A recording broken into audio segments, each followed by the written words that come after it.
Good evening, David.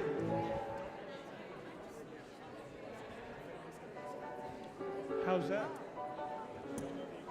Test, test, test, test, test.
okay.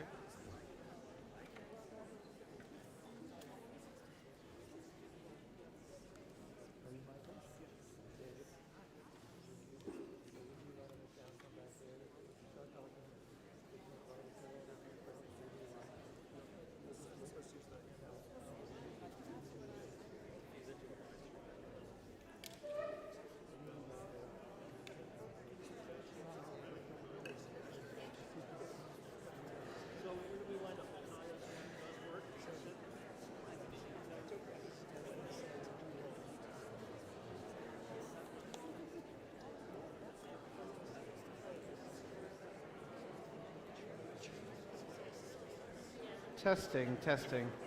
Okay, I think I can hear myself. Can you guys hear me? Yeah. Okay, so you can immediately tell that something's different because we have these very large chairs here. But as you know, this is an anniversary year for Berkeley Community Chorus and Orchestra. And for anniversary years, we want to oftentimes celebrate the past of BCCO and look forward to the future. It's a time of, it's a critical time where you're kind of looking back and you're looking to plan for the future as well. But when we were looking at various projects that we wanted to do, for instance, one of the projects we did in an anniversary was the Verdi Requiem, because the Verdi Requiem at the time features a very, very large orchestra. There are offstage trumpets. I think there's maybe 8 trumpets total that are required for the work. And we said, for this moment of like this anniversary year, we want to do a bigger project like the Verdi Requiem. And so we had a bigger budget. We fundraised for it, etc. For this anniversary year, is this 60 now? 60. Okay. That's a long history. But this anniversary year, we were trying to think of various projects, and we did the War Requiem, we've done the Verdi Requiem, we've done very large works. Works like the Mahler Third or Eighth Symphonies don't really quite work for our organization. Mahler 3, for instance, doesn't use any tenors or basses. And Mahler 8 is a little bit too big. There's not even a venue that can really fit it really well. And it just happened to be that Michael Schachter, who is a composer, fantastic composer, who was one of our competition winners, wanted to connect and just chat and catch up.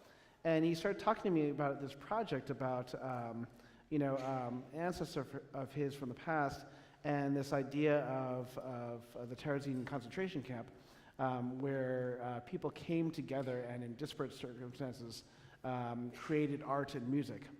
And to me, I was like, oh my goodness, this is like the perfect timing, because this is exactly what BCCO is about, because as you know, the underlying philosophy for the organization is that we have to divorce ourselves from this bizarrely pervasive sentiment in music, which is that you only are allowed to have an valid artistic voice if you have technical ability, right? And we don't do this in any other art form.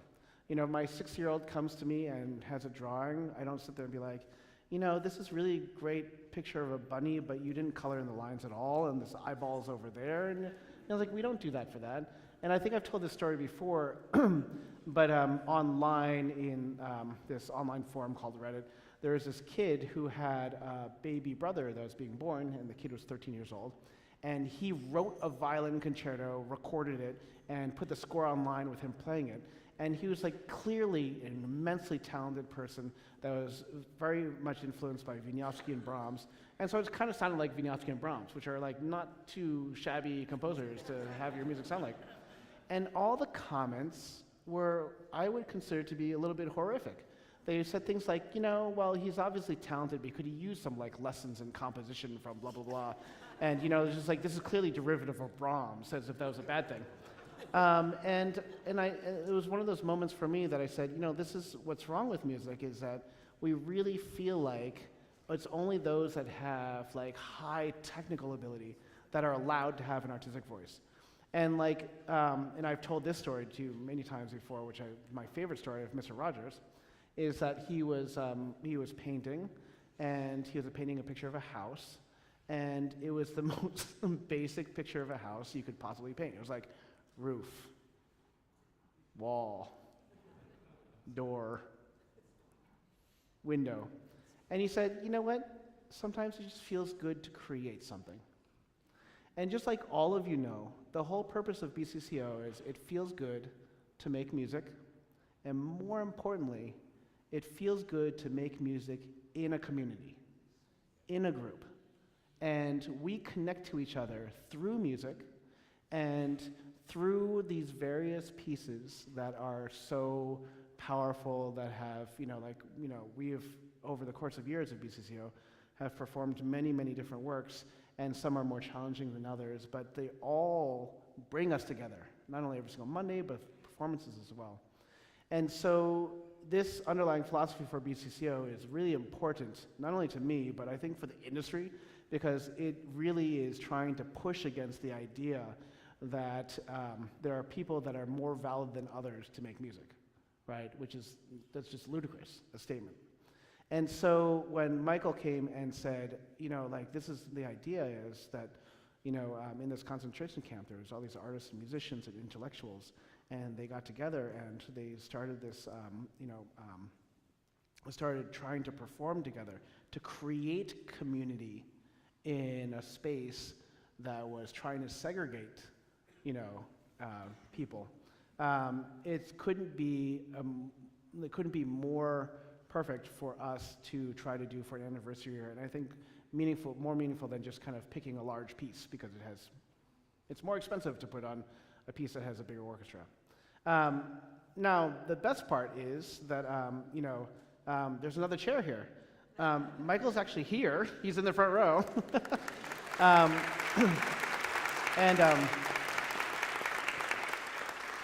And as you know, because we talked about it, the purpose of the Verdi Requiem was that it was one of the pieces that was organized by Raphael Schachter.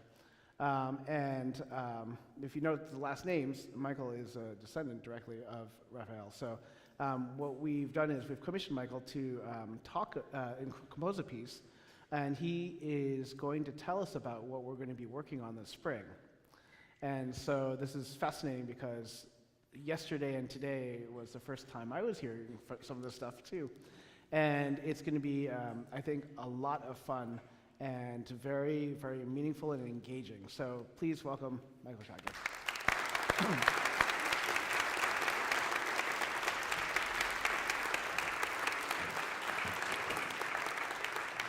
So put it around your ears, and then I'll turn it on after that, but it's the other way, like that, and this goes behind, like that. So you're gonna go, yeah, exactly. Oh, that's perfect. That's perfect. Now, test that. Hello. Yes. Woo!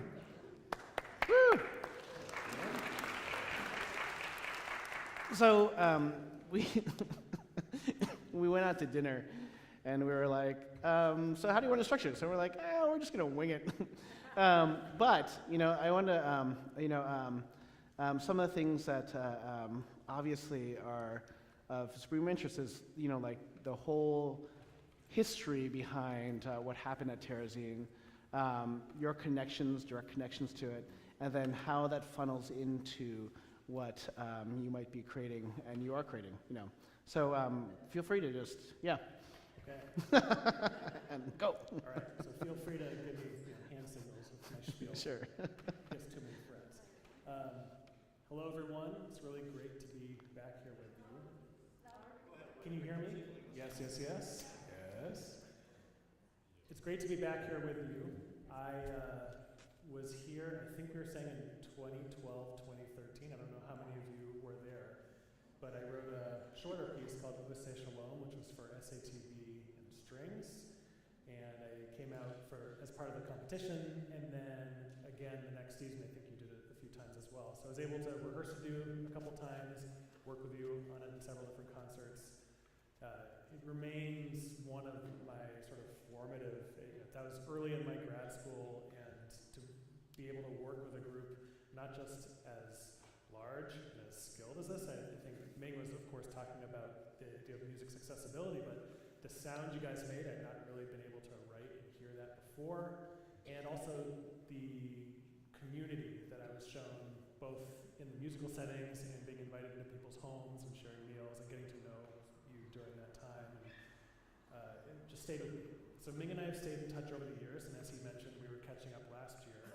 I was telling him about this project. So I'm going to give you a little bit of my background and interest in this zone. I also understand that many of you went to Terezin on a tour, is that right? Yeah. So I'm sure that many of you do know the basic history of the place, but for those of you who don't, it was a concentration camp, technically a transit camp during the Holocaust, so there were no gas chambers, it was not a death camp, it was a place where Jews, primarily Czech and Eastern European Jews, although many from other regions as well, were brought before being sent on usually to Auschwitz. And I grew up Jewish, not particularly observant, but culturally Jewish. It was always a musical interest of mine, even if maybe attending services was not. And I did not know anything about Terezin. I'd never heard of Raphael Schachter. I was telling some folks last night that my dad and grandfather really saw me as the heir to Sandy Koufax and Hank Greenberg, the next great Jewish ball player.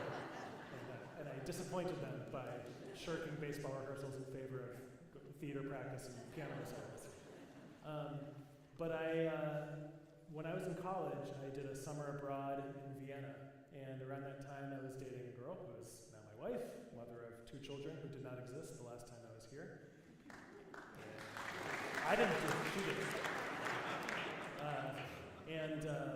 When I was about to leave for my summer abroad in Vienna, she got a call from her grandmother. And I'm going to make a parenthetical story here.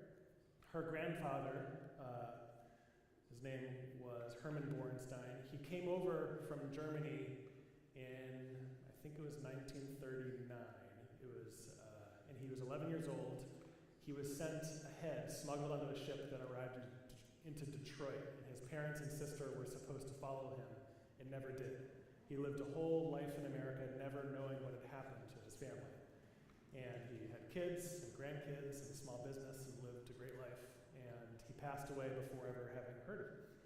And Allie, my then girlfriend, got a call from her grandmother saying they found Herman's family. They traced his father Leo to this camp outside of Prague called Terezin. Have you heard of it? She said, no. And she asked me, and I said, no. But we knew that I was going to be in Vienna and that Allie was planning to visit me towards the end of my semester there, so we decided to go.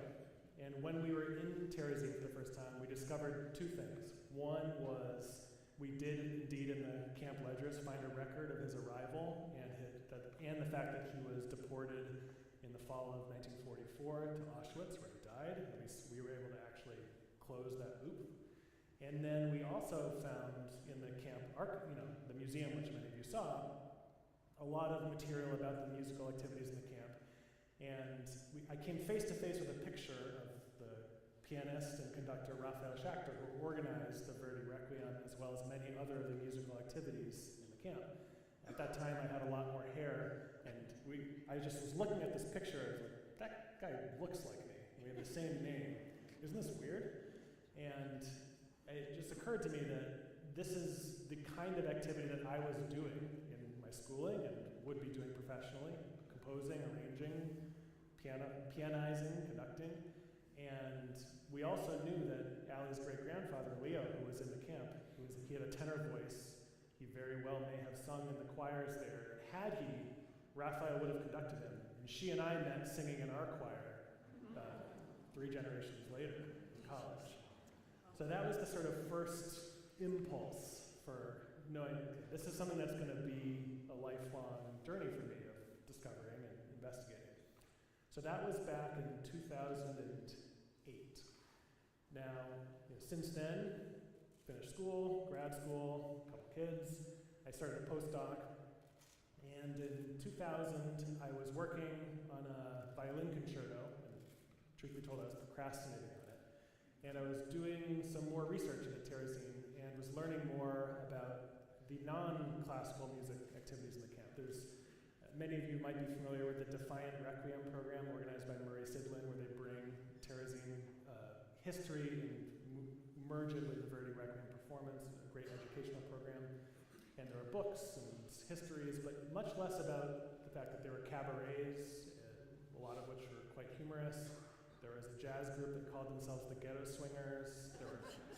There were artists, there were intellectuals. Regina Jonas was the first ever ordained female rabbi who was giving lectures.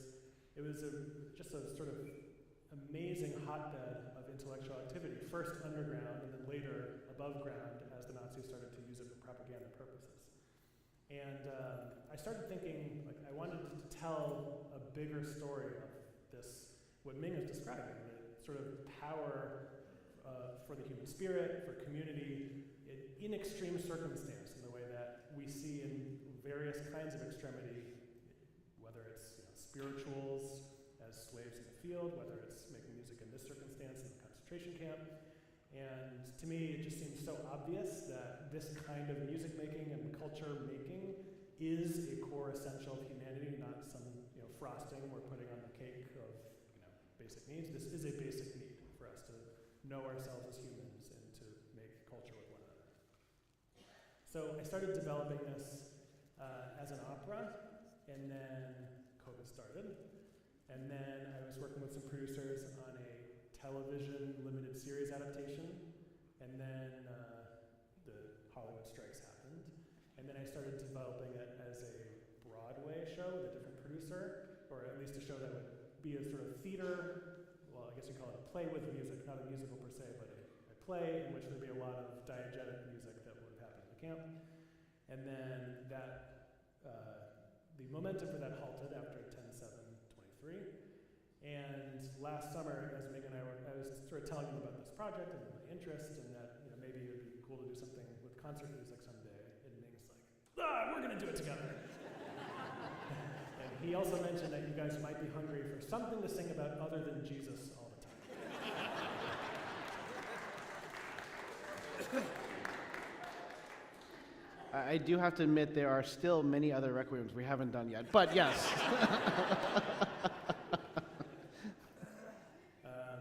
So that brought us to this point.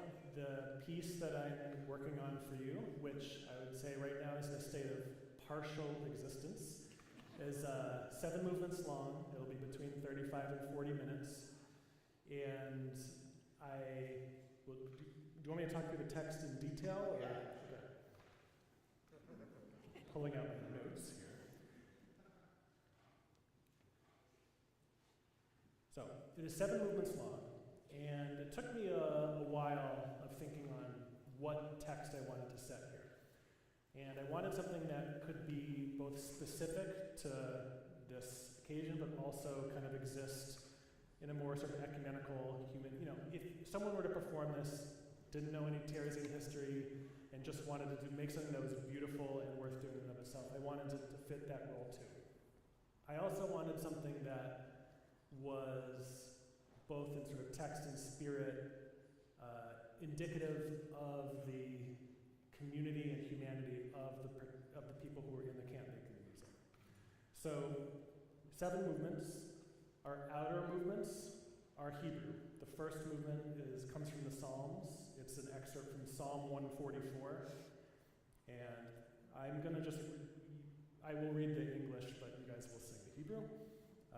Lord, what is a person that thou takest knowledge of them, or the Son of Man that thou makest account of him? Man is like mere breath. His days are as a shadow that passeth away. O Lord, I sing a new song unto thee. Upon a psaltery of 10 strings, I sing praises unto thee. And then the middle 5 movements are all languages that were either spoken or sung in Terezin. So, movement 2, it will be familiar to many of you, is excerpts from the Mourner's Kaddish, which is technically not Hebrew, it's Aramaic. So, Yit Gadol, Yit Gadash, Shnei Rabbah. Amen. Magnified and sanctified is the great name of God throughout the world, which was created according to divine will. May the rule of peace be established establish speedily in our time unto us and unto the entire household of Israel. And let us say, Amen. May God's great name be praised throughout all eternity, glorified, and goes on from there. And finally at the end, and let us say, Amen. We might not do the entirety of it. That's going to be a solo. Oh, I should have mentioned. We're going to have two great soloists, a bass baritone and a soprano, whose names are. And Simon Broad, who sang, the block with us, Sacred Service. And he is so excited about this. But I should also tell you that his child was just born like 3 weeks ago. And it was funny because I saw him on the street going to San Francisco Symphony because he sings in the chorus there as well. And he was just like, like completely normal, just like happy and sweet and everything. I was just like, aren't you sleeping? And he's like, nope. But he's very, very sweet. And then, so you know him quite well. And the other one, our soprano soloist is Ronit Levy, who was a soprano, but Michael Tilson Thomas created a Yiddish show, sort of collection of works, and she was a soprano for Michael Tilson Thomas for that show and traveled around quite a bit all over the world, actually. And she was the head of cultural affairs for the Palo Alto JCC, but she's utterly amazing, captivating soprano, and both of them are pretty superstars, and so they're very excited about the project. So that second movement is primarily a bass baritone, Simon doing the solo, with some choral responsory.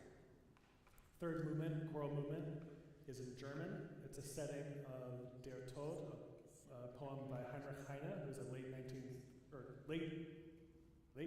early 19th century German Jewish poet. Der Tod, which means death. Death is the cool night. Life is the sultry day. Dusk falls now. I feel drowsy. The day has made me weary. Over my bed rises a tree in which the young nightingale sings. She sings of nothing but love. I hear it even in my dreams. Then the middle movement is in Yiddish. It's a bass baritone and soprano duet, a sort of existential love duet. It's sort of taking the hand off from this nightingale love-death image that Heine has just given us. And this is a poem by Yehoash, who's a late 19th, early 20th century poet who started the Soviet Union, came over to New York. It's called Mortality. And we're not going to do the whole poem, which is quite long. I chose 4 stanzas. When I press you to my breast with wild lust, lip to lip, and our 2 souls cling together and blend into one enchanted beam of eternity, of death and darkness, the boundless abyss of all and nothing, from which a blind hand of destiny spit us out and spun us together. And if, day after day, you knitted every thread of your being to my soul, and if I, ever, with the same attachment, loved you to my life's highest point, the deep, eternal night would engulf our dual spark and would swallow back up the life shimmer spit out for one mere moment. Movement 5, full choral movement. You will recognize this one. It's in Latin. Requiem aeternam, dona eis Domine. So this is a nod to Raphael Schachter and to the Verdi Requiem, and generally speaking, the power that non-Jewish music had in the camp. And Raphael Schachter, you may know, apocryphally, famously, several people's accounts testify to this, that he ardently argued that we must perform Verdi for the Nazis and for ourselves in the camp, even though some of the Jewish elders were opposed to it. They say, why are we singing about Jesus? Why are we doing this?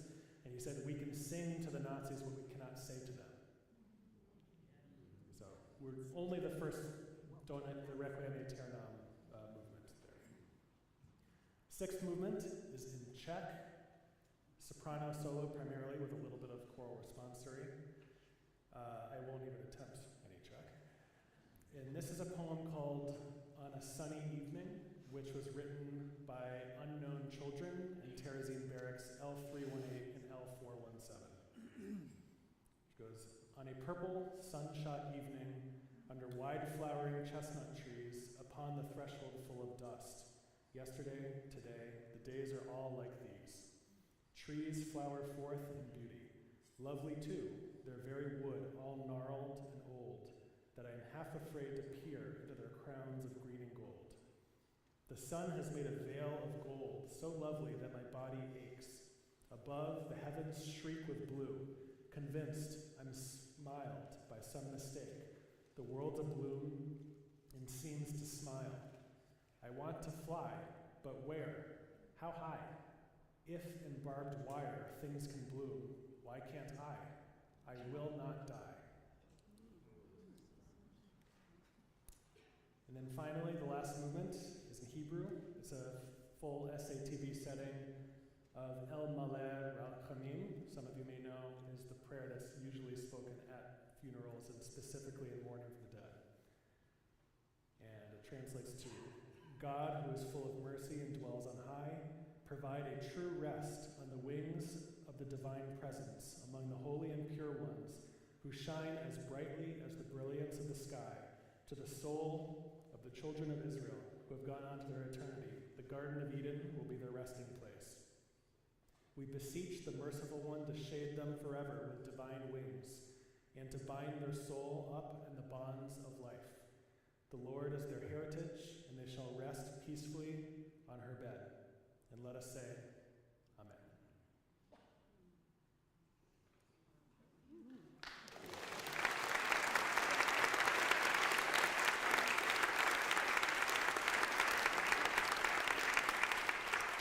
So, as typical for new works, we approached Michael about this obviously last year, and we hope to get some of the first movements in like January or so. So when we have our performances of the Verdi Requiem in early January, then we have our break, that we'll get the music at that point for the very beginning and start rehearsals in February, as is our normal cadence for rehearsals before our performances.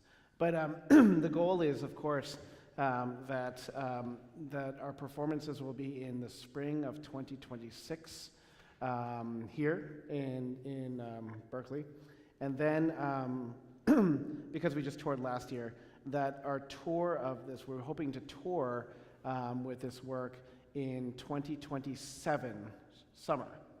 And so we're going to be approaching organizations on the East Coast, in DC, Boston, New York, and then our goal is to go to Europe, to Terezin, Prague, potentially Amsterdam, and some other places to perform as well. And with the goal, as always, to collaborate with organizations, and not just to be, on vacation and have a performance, but to really be as connected to the various communities that were associated with not only Terezin, but that are going to be meaningful for all of us to connect to. So, we wanted to open up to questions now while we have Michael here. So, in the process, Michael's going to be coming out here, obviously during the rehearsal process, and for the performances as well, but that the goal is to have him involved as possible during the shaping of the work. So, yeah, questions? Yes? How did you actually find out that you're related to Raphael Schachter? We don't have... So the question was, how did Michael and his wife find out that he was related to Raphael Schachter? We did not find formal records. We assume he is. He did not have any children or offspring, and we don't know what had happened to his parents, but his parents and my great-great-grandparents all come from the same region in Galicia, and based on physical resemblance and the fact that he was there, we assume that he's some kind of cousin, but we don't know for sure. It's possible that if I make a trip to Braila and go through birth records, we might be able to find some more definitive stuff, or it might just be because there's a paucity of records around there that we might never know for sure. Other questions? Yes? What are we going to have in the way of pronunciation guides for this? We will, my favorite part about BCCO is that the question is, where are we going to get the pronunciation guides? And if you remember that Simon happened to be a Russian scholar and was learning Russian because of his wife, but where are we going to find pronunciation guides? But my favorite part about BCCO is that amongst all of you, there are actually so many resources. And so I don't think that it's going to be a problem because what ends up happening is that all the materials that you see online in the member section of the BCCO website are generated by members of the chorus through various means, whether from other organizations or creating them by themselves. So I think I'm not as worried about that. It was fun when we did the Dvorak Requiem to do Czech Latin, but versus Italian or French or German, Germanic Latin. But no, yeah, that's going to be, I think, something that we're confident that we can develop for all of us and for the other organizations that we will be partnering with. You'll be happy to know, too, that the soloists will be the ones primarily saddled with the Czech and Aramaic. Yes? So you had 7 movements figured out. How much did you throw away as not possible? How many other inspirations did you say I can't use? So the question is, Michael has 7 movements as the structure of this work. How much material was generated in the creation of the 7 movements? The concept of 7 movements actually came relatively early. Foray Requiem has 7 movements. There's some other great example works of similar size that do. Brahms as well, although that's twice as long. But I just thought the resonance of 7 as a holy number, and specifically 7 days of sitting Shiva when you're mourning people who died. So it seemed to me like, oh, this is a frame that I want to explore further. The cutting room floor, however, there are many versions of these things, which, I don't know, maybe 30 discarded. Yes? I'm wondering, are there any particular musical motifs that might repeat through the piece? And if there is, would you possibly share it? The question is, are there particular musical motifs, like themes? And if so, if Michael might share some of those. Yes, there are 2. Play.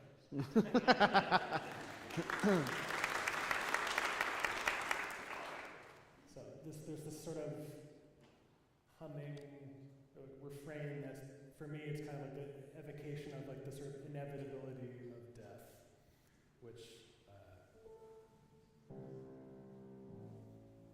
strings will be gliding this as well.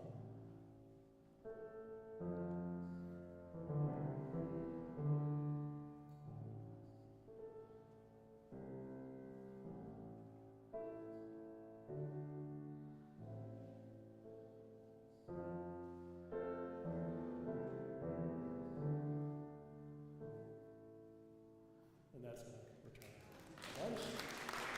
And then there's a more sort of melodic theme that's taken up in the second movement, and then come back a little bit.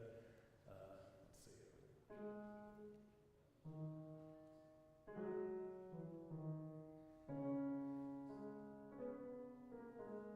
And they're imitating things. So.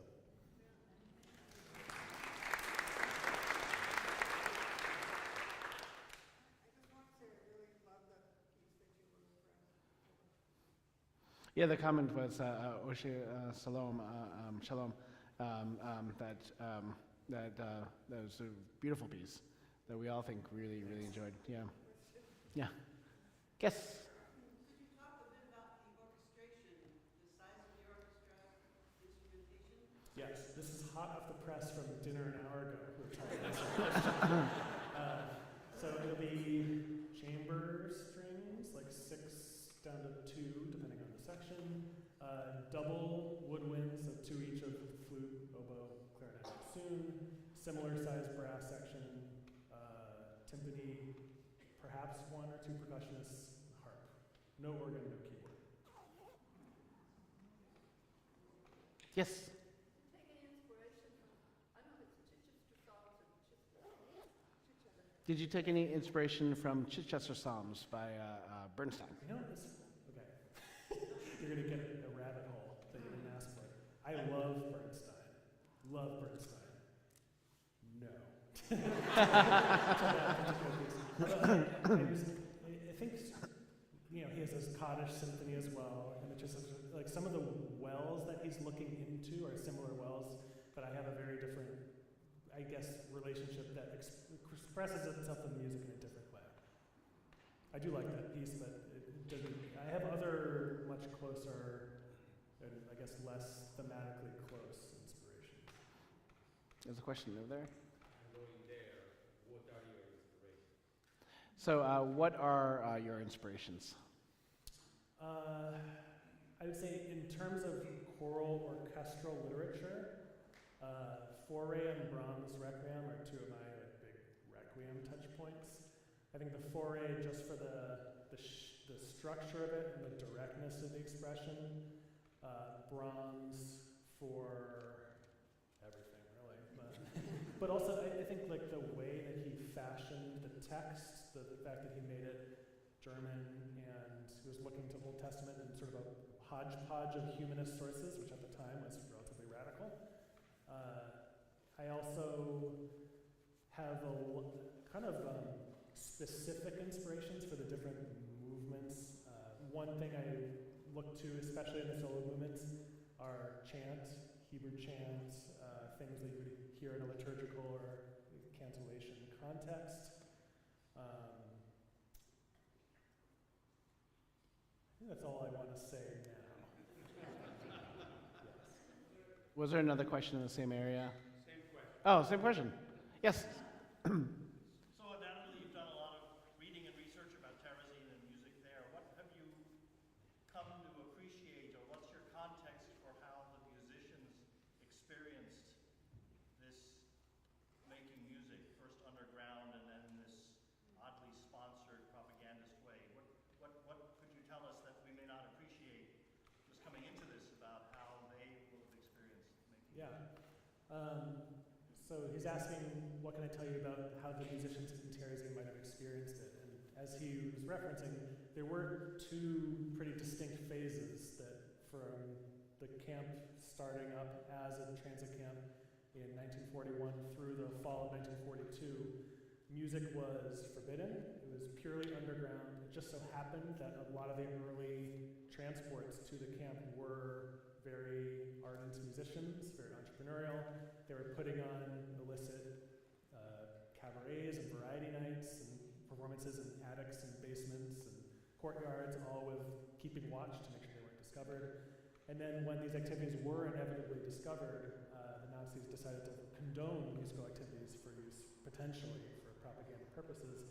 And so instruments were brought in, more formal orchestra and ensemble in chamber kind of playing happened. And I think for me, one thing that's really clear when you look at the records of people's diaries, of their testimonials, of the kinds of, there was a Victor Ullmann who wrote an opera called Der Kaiser von Atlantis, or the Emperor of Atlantis, while he was in the camp. He also was the self-appointed music critic of the camp, and a lot of his pieces, like sort of giving people a hard time or recounting all the petty squabbles between different string quartets over a double-booked rehearsal room.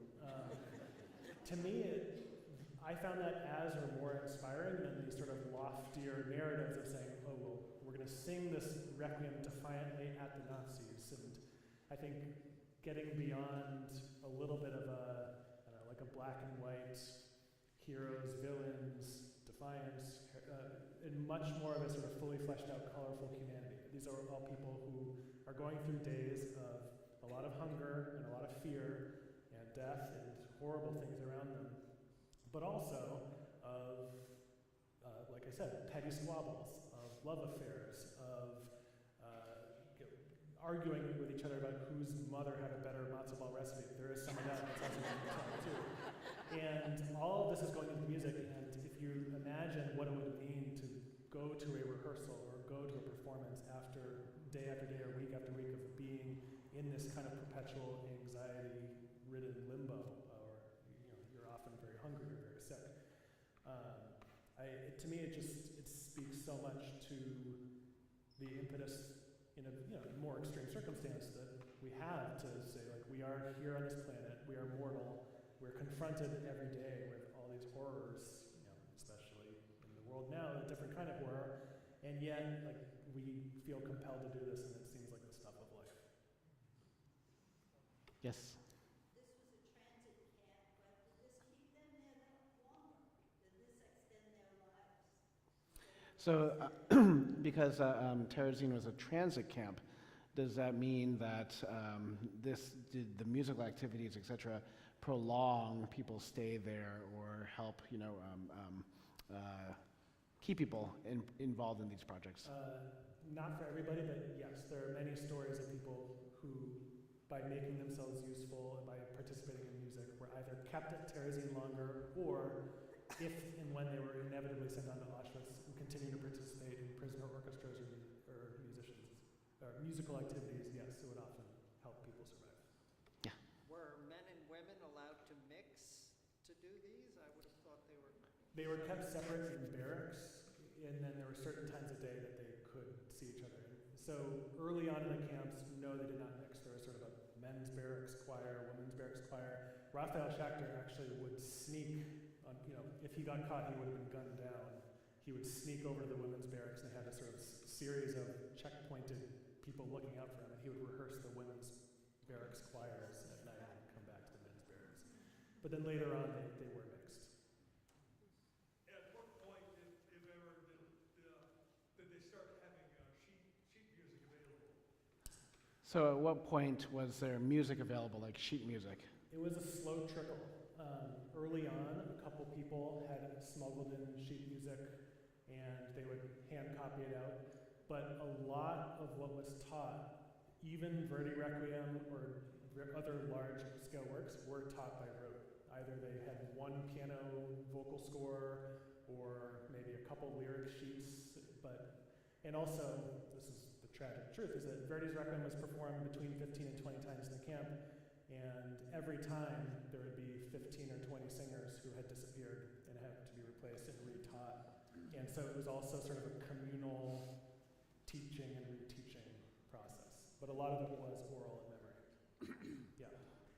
Yep, over here. Is there a record of any other camp? I know that, for instance, in the Itzhak Perlman movie, there's a short film strip of people with violins, blah, blah, blah. But do you know of other camps or transit sites or connection sites that actually had a similar development of communal music? So the question is whether there were other camps similar to Terezin that had musical activities, maybe not to that scale, or perhaps to that scale, in other areas.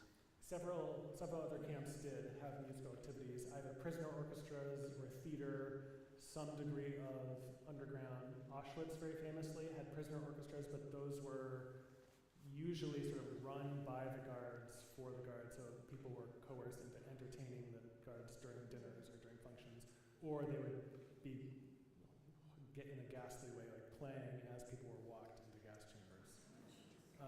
But none to the scale of Terezin. That by middle 1944, sort of the height of World War II, and when the Red Cross was getting prepared to visit, there was more, I forget how exactly this is counted, but there was more music and artistic activity happening in Terezin than in any other European city in that window of time.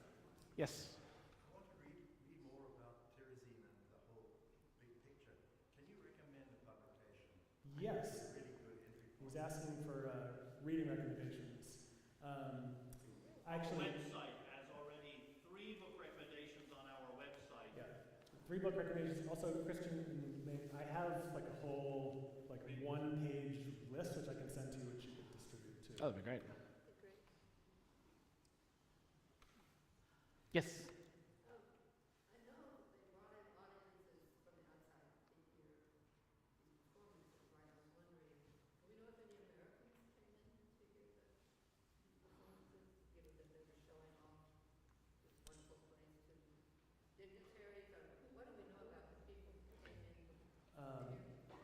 far as I know, no Americans were brought in or aware of the happenings there until later in the war, until liberation. The Red Cross who was brought in was International Red Cross, and they were Swiss inspectors, and there were rumors had reached America and other places in Europe, which is partially why they had a propaganda campaign. But it was mostly people who did come in. It tended to be Nazis, their guests, or they actually had co-opted a lot of the townsfolk, because Terezin before it was turned into a transit camp, was sort of a functioning small town within these fortress walls. They had co-opted a lot of the local Czech population as gendarmes, as guards, and sometimes they would sort of commingle with the prisoners and would come in for performances. Question in the back, yeah. What's the liberation story? What's the liberation story for Terezin? Also tragic. So in June of 1944 is when the Red Cross visit came, and the Verdi Requiem was performed for the Nazis. And then from July through September of 1944, the Red Cross had given an official stamp saying everything's great. And then they had co-opted a couple of the inmates to create a sham propaganda documentary called, in English, Hitler Gives the Jews a City.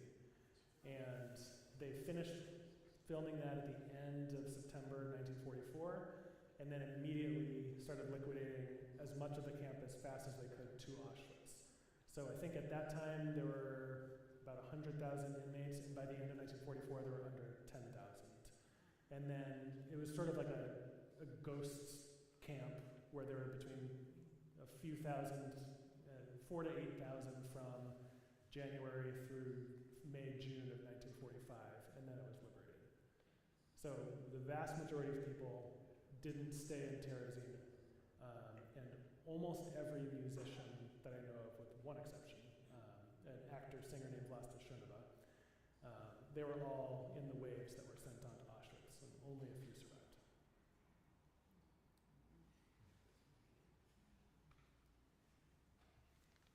Yes. Which country liberated the camp? The Soviet Union or America or England? It was the Red Army. It was the Red Army. Is that a question? No. Itchy head? Also kind of a question, changing subject. So in your composing process, you're debuting new work, how do you like to, plug your ears to me, how do you like to work with a conductor who's debuting? So I have to repeat the question, but the question is, as a composer, and your compositional process, how do you like to work with conductors? I like it to be more collaborative. I think that one thing that I really am excited about with this project is that we have known each other for a long time.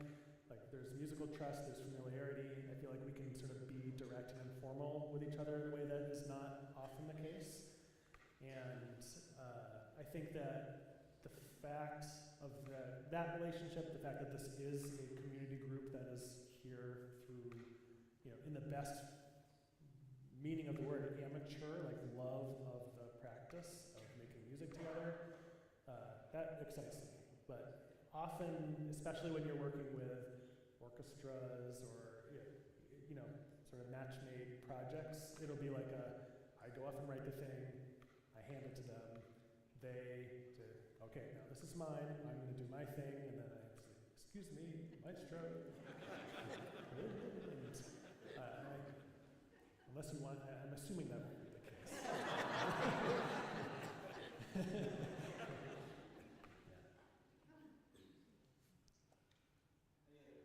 Any other questions?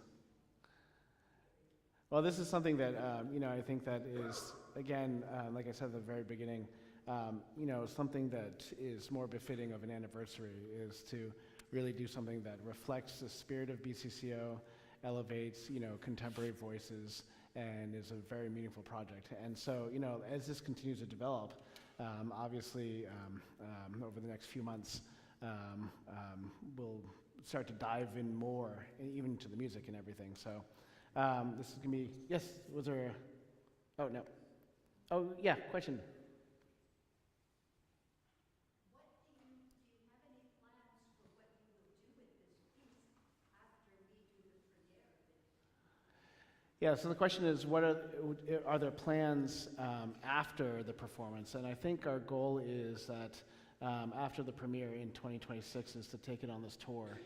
We're actively talking about specific organizations to partner with, and if they have the ability to, come and actually see the premiere, so they get an idea of it. But as you know, the planning for the 26-27 season for most organizations happens now. BCCO has already, mapped out a repertoire for next season, and so many other organizations are doing the same. So now is the time really to enlist partners, and I think that with any meaningful work that connects directly to, messages that are especially important today, that our goal is simply, especially with all composers, is to get their works performed and out there, because it's, our goal is to, with music, through music, affect people. And this message especially, I think, is something that could very well needed, nowadays. So, the idea of community coming together, and especially in difficult circumstances. I think every composer's agenda is to have their works performed, as often as possible. But this is one that we are hoping to collaborate with different organizations to enlist as partners.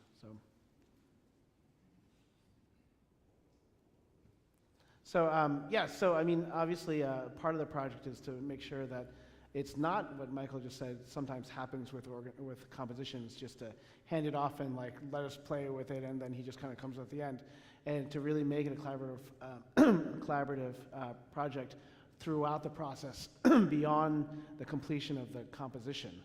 And so Michael will be coming and visiting, during the rehearsal process, obviously during the concerts, and then continuing on for tours, etc. So thank you so much for coming out.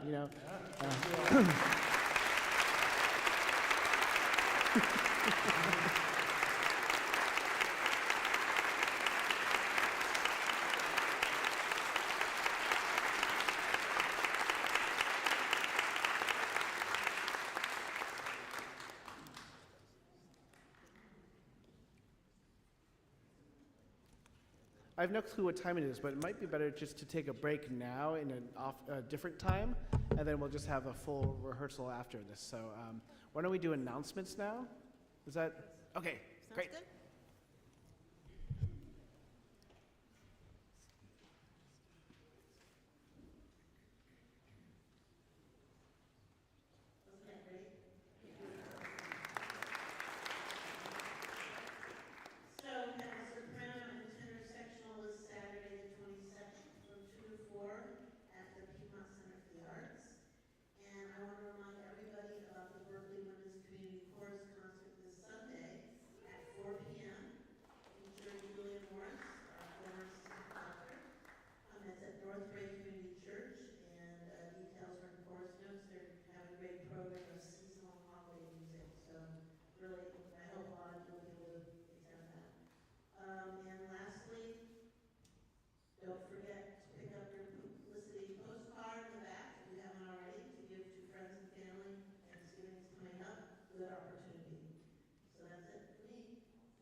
Questions were so cool.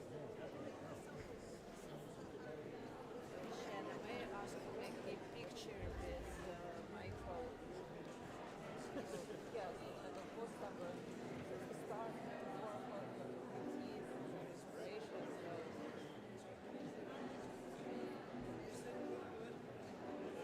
Several times. I'll send it to you. Okay, can you make also vertical? Yes. Can I ask you one more question? Sure. Could you imagine? Oh, I'm sorry, you're still photographing. I won't interrupt that. Thank you. We're very looking forward to start working on it. So, I know it would be an odd thought, but could you imagine ever performing this in Israel?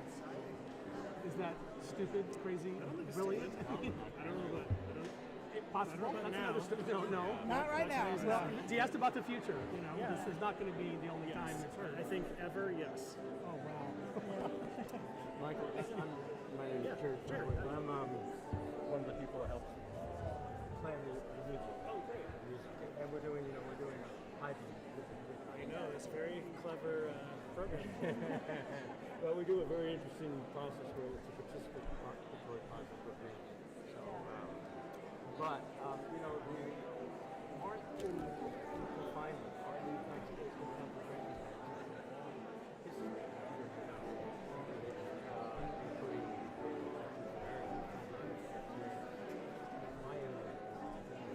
art schools, you know, and so many other ways where it's how people held on to their humanity. And maybe one of the things we can think about, I'll talk to Maine and to the board, is could we have some other examples as part of an exhibit as we do art? It's a great idea. I have an idea for you on that. Good, and I'll talk to Ming also. I've got some ideas of other choruses that I work with on the East Coast. Yeah, absolutely. Thank you. Yeah, it sounds And I knew that you said you'd have to go to Zach to the shtetl to get the records. You don't. The Mormons, excuse me. I have been to Salt Lake City. I've gone to they don't have. They don't have it because somebody that I got in touch with through Jewish Gen, are you familiar with Jewish Gen? Yes. He said, oh, I've been going to the Mormons since I was 12, and he lives in Massachusetts. And he found the birth records from my great-grandmother from a town in Czechoslovakia. Yeah.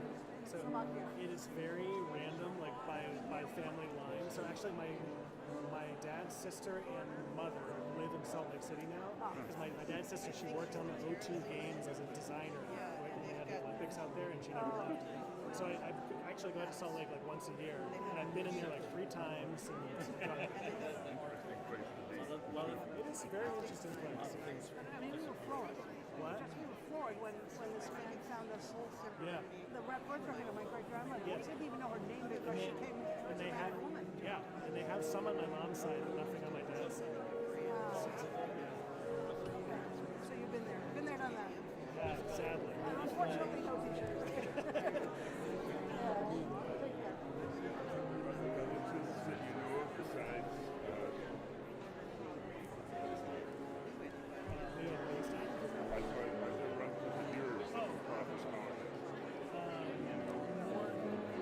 I heard that this years ago. I heard that San Francisco Girls Chorus sing a piece that was written, I believe. I believe so. It was years ago. Maybe you know, I just worked with Valerie. With Valerie very extensively, got to know her. Yeah, but this was well before her Before she time. came Well to before her. her time. Yeah, well before her time. This was years ago, when the girls were still You know wearing. where all the bodies are buried. Are you talking about Valerie? No, we're just talking conducted? about. No, not Valerie, but the girls' chorus in the years, many years before she took over. I'm trying to think who was the director. Beth Bakian was the director, and Susan McMain was head of charisma. In fact, I wore my daughter's charisma pants to the Friday concert, and I showed them to her. But they sang a piece that I believe was written in the camps, because they said I never saw another butterfly. They did something. That's something. Yeah. It's from a poem. Yeah. I don't know if the music was from the camps, No, but the poem was. The poem was, and I don't recall who composed the music, but it's a poem, and there's a collection of So concentration camp poems. I mean, Yeah, let's talk about Valerie, she might be able to go It into was the before her archives. time. I have the recording, I think, because my daughter was in the chorus. See, there you go. So I'll know. Because that will tell us who the And composer is as It's well. I think it's probably on YouTube somewhere, but I will. Well, it was well before YouTube, unless they put it up. It was years ago. Well, they're not the only ones that have sung it though. But I will check. Let's check it out. Check it out with Jerry, because he's more involved with this than I am. You know, I've been talking and I've worked a lot with like choir. Yes, you know I'm tenor section leader over there. I only came here because I missed the Gestalt of BCCO and all of my friends from 15, 25 years. Yes, and I went on the tour with me the first tour, and it was in Kerosene. In fact, this is what I wanted to share. I had no idea. My apologies. No, that's okay. I sat with Rita Brawl and we wept while everybody else went to things. I didn't need to go to those. Oh, that's going to be last. And did you know that Rita's father was killed by the Nazis? Rita Brawl. Yes. Her father was killed by the Nazis. He was an underground. There's another thing coming up, by the way. Marika's coming back to Ukrainian Carol. Oh yeah, that's done the 16th. Yeah. When? At Hertz Hall. Oh, December 10th? No, I think it's the 16th. It's on the calendar. I might, She's having some of her. The 16th is a Monday. We'll be rehearsing. Anyway, she's having some of her Berkeley crew join them. So. Oh, you are? I'm taking a Ukrainian friend of mine. Just got out of the hospital to see. Yeah, I don't know exactly. I don't know exactly what it is. 1 or 2 or 3 pieces. Yeah, but I'm going to have to miss so many rehearsals before then. I cannot miss that one here. No, it's not going to be on Monday. It's not. I could be wrong. The 16th. I know the 16th of December is a Monday. It may be on the 10th. No, wait a second. It's on a Saturday or a Sunday. It's a weekend. No, I come back on December 13th, which is a Saturday. All right. So Sunday's the 14th, 15th, 16th is a Tuesday. It's probably not on a Tuesday. Because I was just looking at the calendar. I think it's a weekend afternoon. Anything like historical or editorial necessarily. I don't want just like an. So where are these from? These from Terrazine? There's a Boston-based artist who has. I only used the score I brought with me because I was performing it with Donald Runnels that summer, even though I was on tour with BCCO. Where was Donald Runnels? He probably still is director of the Grand Teton Music Festival. Yes, yeah. So I was in the chorus. We would go every other year and we'd sing this or that. Something big, with him. yeah. Something big and impressive. What a treat! What a treat! He was And such so- he's such a fine guy. He's amazing. He's this guy, and chorus was very high level. Also, you know, it was all opera chorus and symphony chorus, and me. You know, and I'm not opera, but honestly, I remember the first time I went. It was for Carmina, and I had to audition for Ian Robertson. He said, "Well, how long can you do?" Literally, it depends on what I had to drink the night before. He said, "You're in." But anyway, it was very funny because I Donald was a Runnels is one of tenor. those few conductors who can conduct Mozart and Wagner equally well. I mean, those years he was our He was incredible. opera, he's incredible. And when we sang 3 Carminas or whatever, and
Okay, let's come back.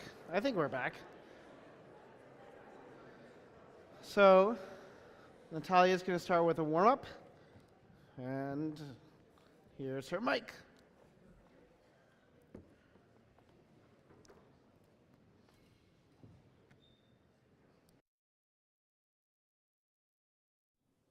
Let's stand up.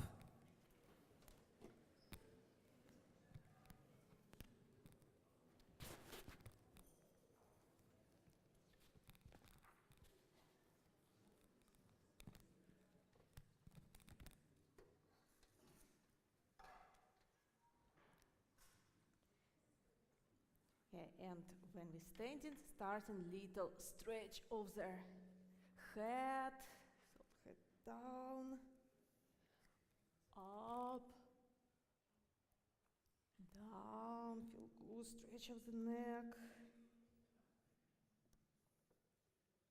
Saying hello to your friends behind right shoulder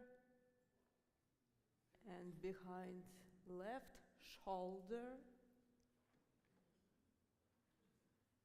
Right ear on right shoulder,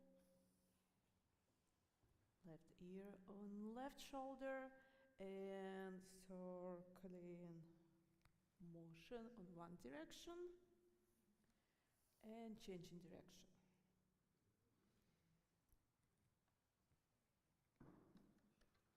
Shoulders forward, shoulders back.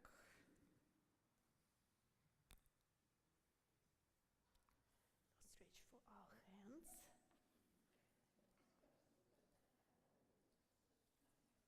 And other hand.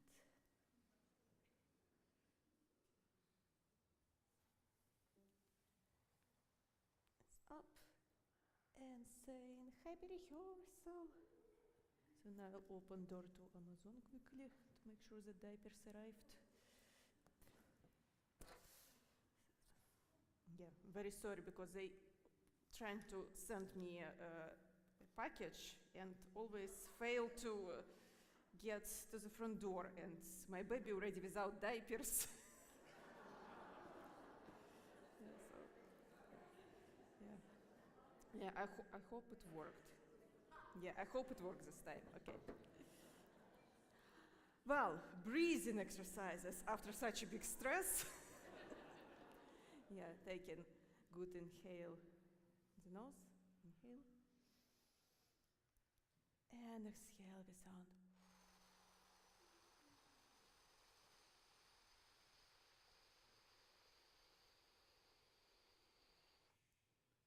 Inhale deeper, feel how your belly getting bigger like a big balloon, and exhale.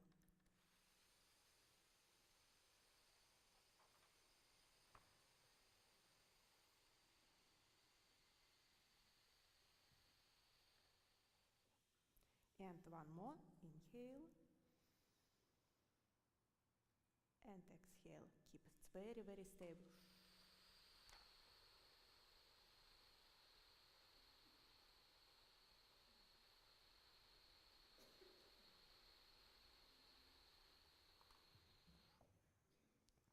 Now let's make a very surprise face.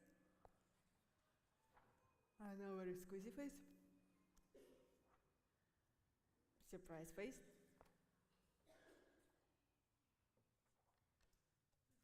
Ballfish. It's рыба-шар. And щука, I forgot to check, so рыба-щука.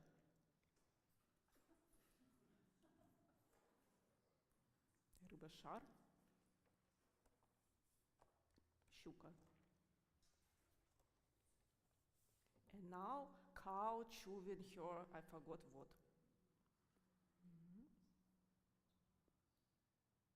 And other direction.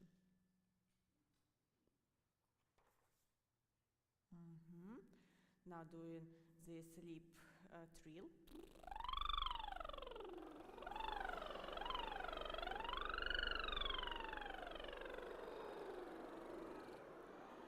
And gentle sigh.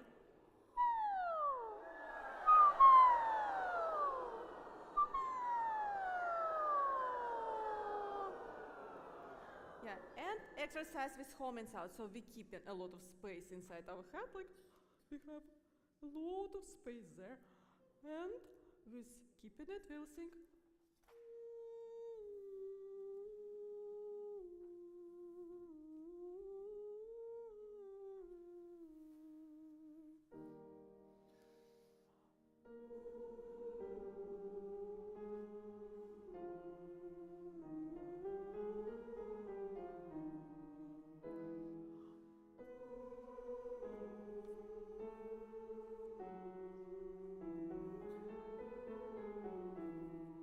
Inhale.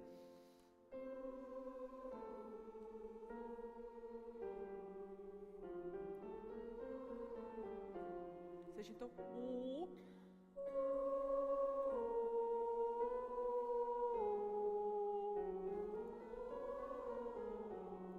O.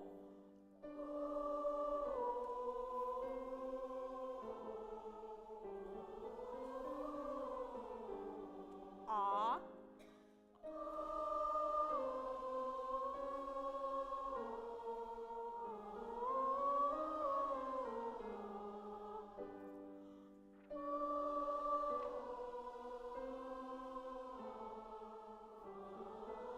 Keep sound warm and round.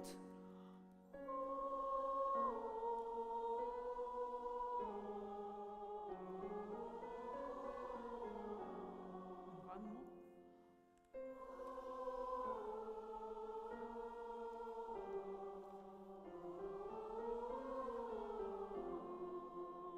And now, mi, mi, mo, mo, mo.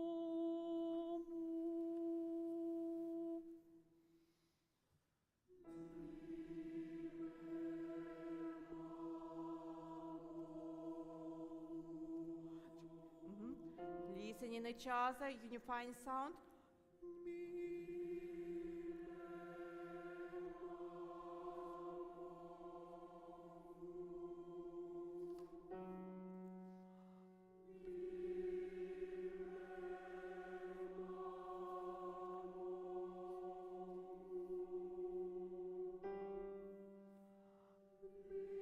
Keep in pitch.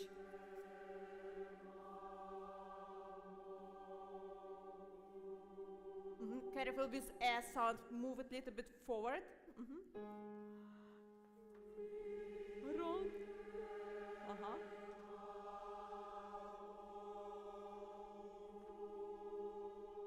And one more.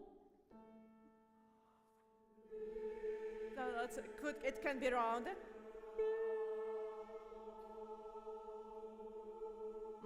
Now keep this space inside your head, keep sound warm and round, and send your sound very, very forward. Not keep it for yourself, send it to me. So feel like I'm this point that accepting your voices.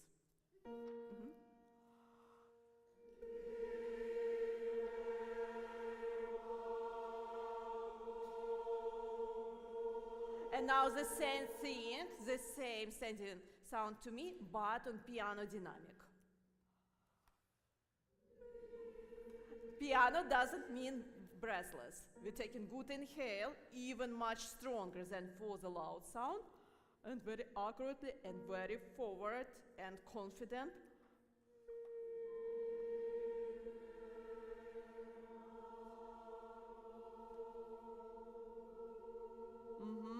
And now going to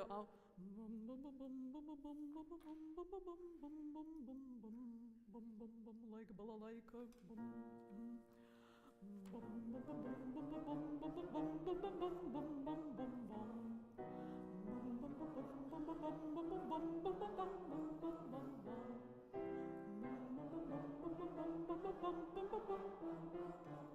Yanni. And send a little bit forward.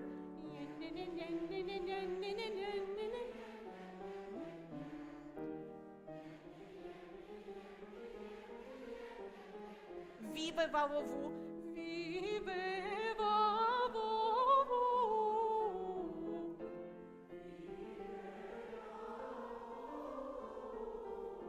Rirera, rire.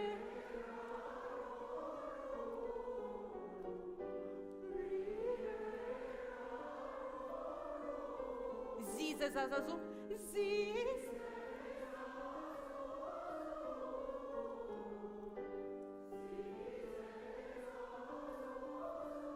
Only vowels. E, o.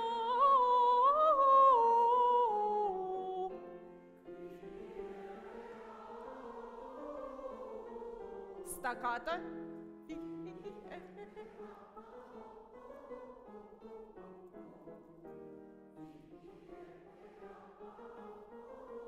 Staccato and piano.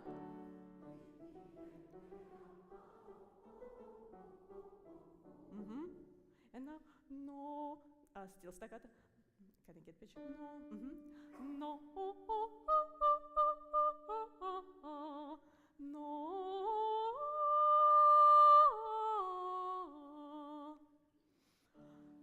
no,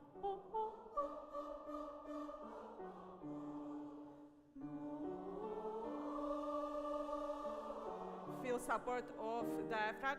No.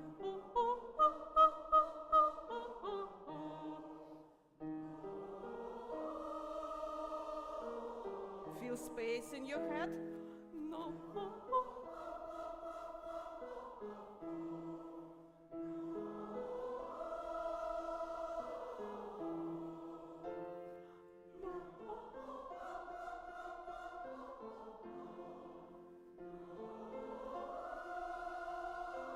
Was more happiness on the face?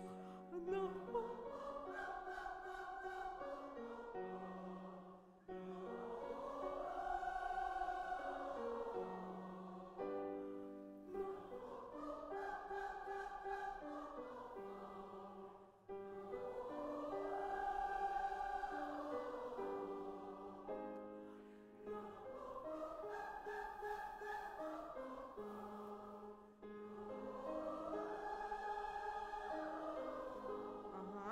Thank you very much.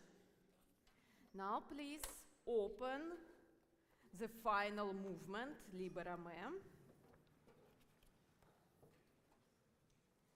Page 167 in Shimmer book.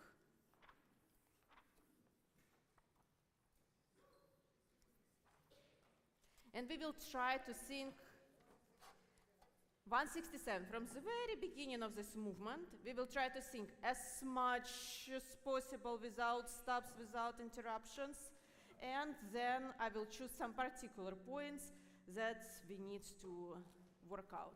Or maybe you will sing everything perfectly, who knows?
Tremant factum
Yeah.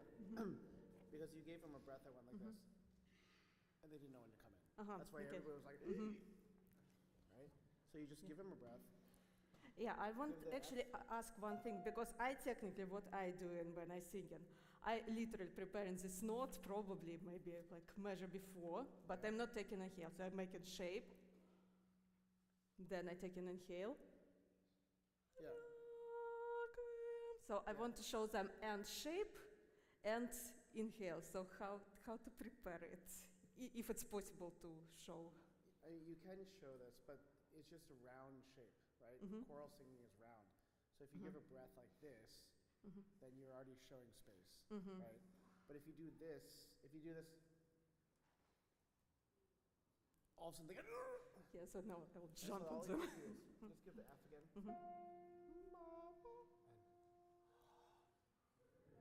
Yeah, all better. Ready? End. That's it. Yeah. May I make a little before their entrance? Why don't you just do this? Bum, bum. Maybe even a little bit earlier. Measure 111. Just yes.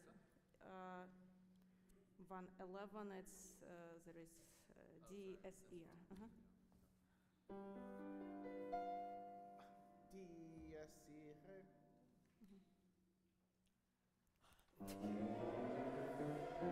Yeah, remember, you always have to give more than one beat. Yeah, so you can't yeah, go, Yeah. right? You have to go, T, right? Okay, but they did great. So, No, they okay. didn't. No, they didn't. Okay, so You measure. had 60% of those people and 20% of those people, right? Yeah. So measure before you. No. If you have to give more than one upbeat, you have to start from the bottom. So you go up, down. That's 2 beats. Up, down. Yeah, good. That's good. That's much better. Let's do it one more time. Now, for orchestra and chorus, you can't go D S E re and then stop, because then he doesn't know when to come in. So it's D S E re, right? Down, up, down.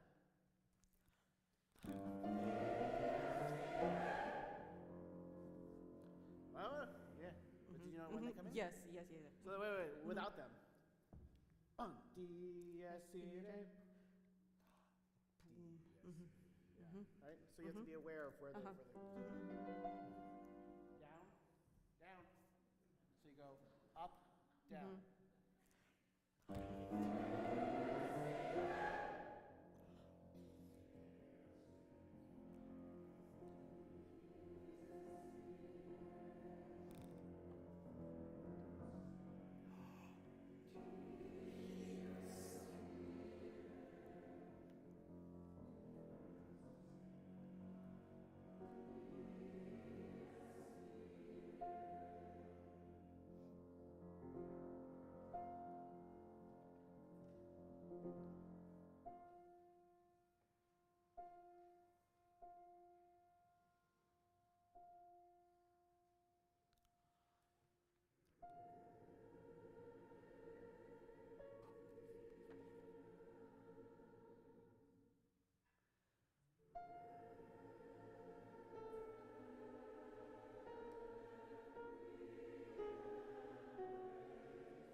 Pitch is very low. You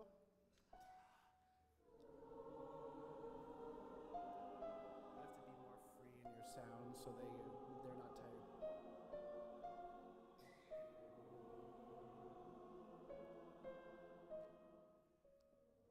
You see, you have to prepare them. Yeah, see, yeah. See, what you're doing is this. You do this. D, but you have to prepare them. Oh, nice. Can we just start on bar 141? 141, right here. Right from here. Now watch. Just give do.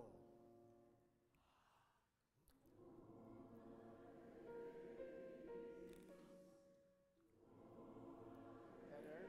Basses.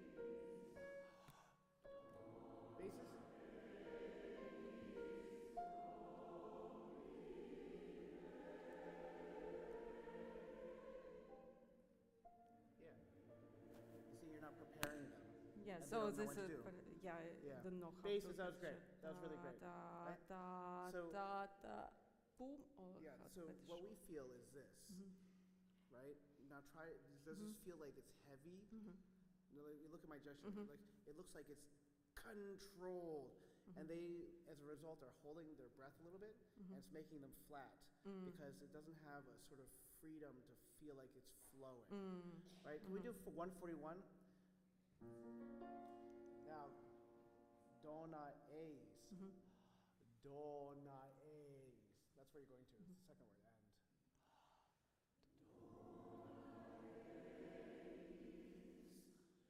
And control. That's better. Now, who is the most important line to change in the basses?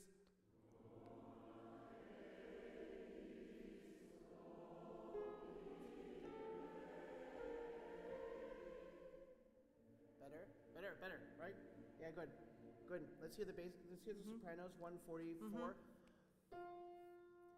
Right? Just sopranos and yeah, already flat. Do. Don't sit in chest voice. Do. Sit in head voice, right? Yeah, always keeping head voice and feeling that. So first of all, let's sit a little bit more straight. Yeah, so if we sit very relaxed, our sound also a little bit like this. Yeah, and then sound always we're feeling a lot of space in our head.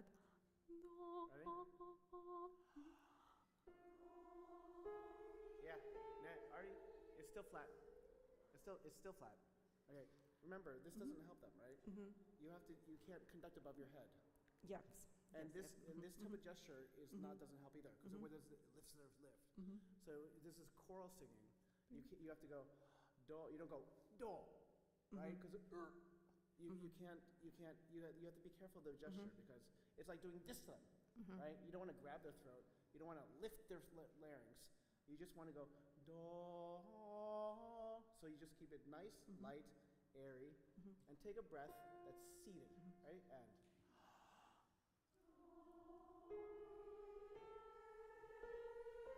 yeah, much better.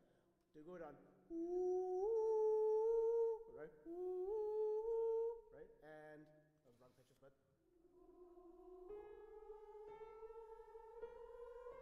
yeah. Just on that ooh, ready? And ooh. Yeah, sorry. On ooh sound. Ooh, please. Only on the vowel ooh. Ready? And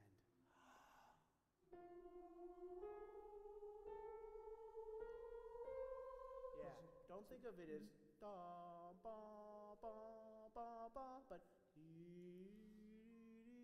right? And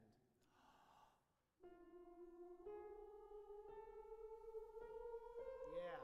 Now, can you maintain that vowel and barely put the vowels and consonants on it? Right? Right? And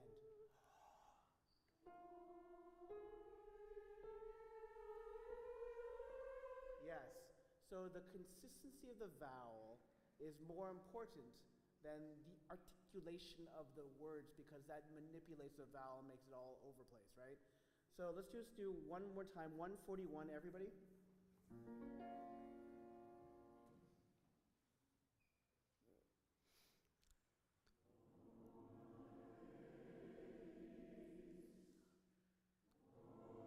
Better.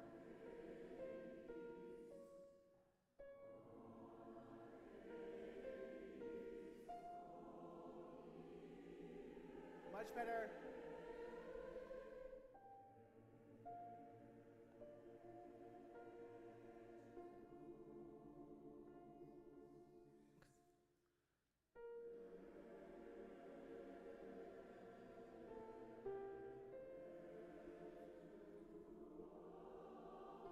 Shut up.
just imagine how long she will hold.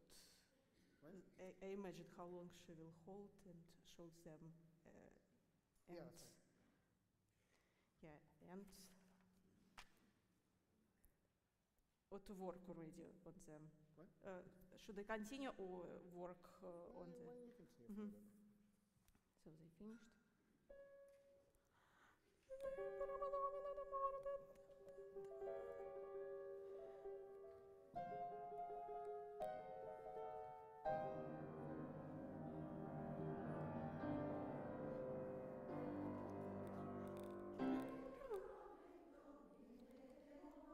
Yeah.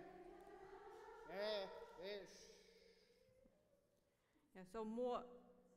Remember, demand from God, Mhm. right? Let's see. Maybe start from here, so No, they will just say- know where we are, Mhm, right? mhm. Beginning. Now, what type of breath is it? D. Right? N.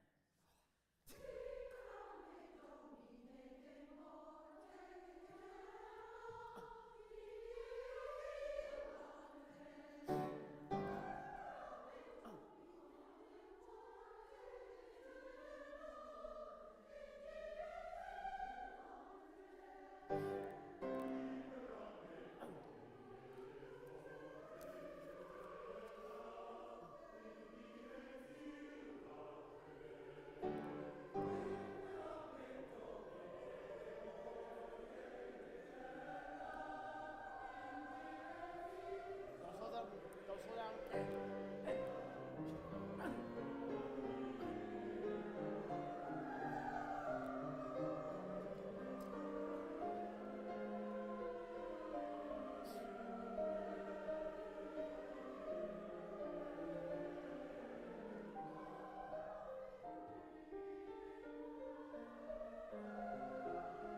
slow down.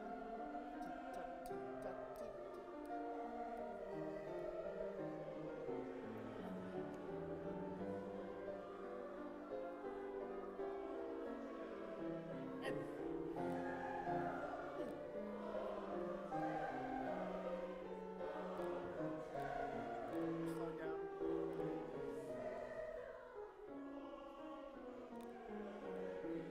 Don't slow down. You're slowing down.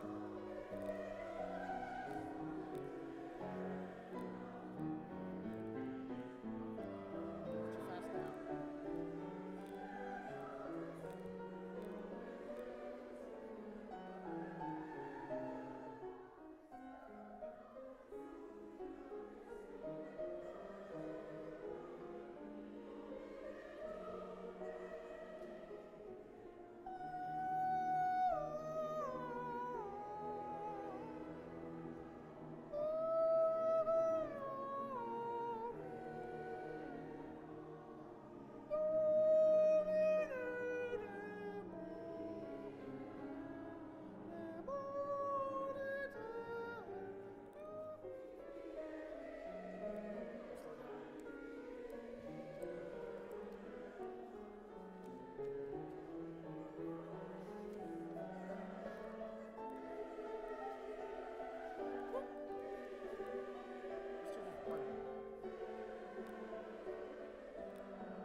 ta ta ta ta ta ta.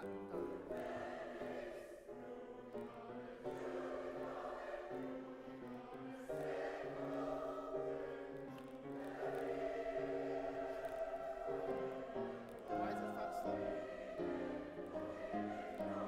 Why is it slower? And so,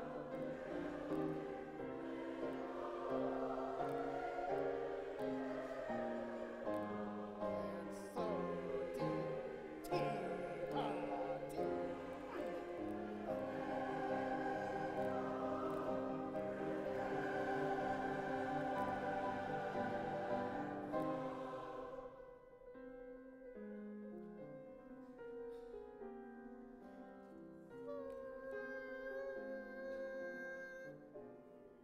You can cue them.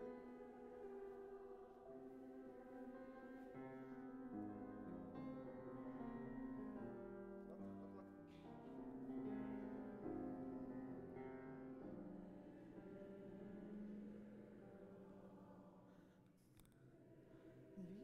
Liberame Domine de monstre eterna in die illa tremenda.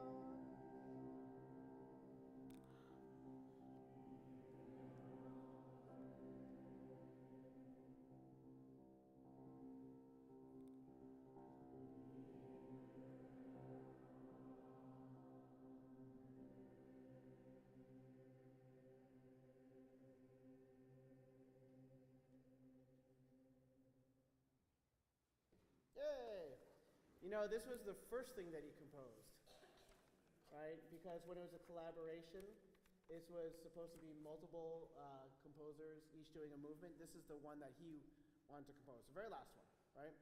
So remember, liberame. Please, let's not do that. Liberame, libera, liberame. Okay, where do you want to go from? I will go from the beginning. So the very first entrance. E flat major? Yes, yeah. So no, here mostly because of the rhythm. Sing it how you want them to do it. Liberam Domine de morte eterna in die illa tremenda. Menda. Menda. Not menda. Menda. Menda. Menda. Menda. Menda. Yeah. Liberam Domine de morte eterna in die illa tremenda. Page 168. Beginning of the movement, measure number 7.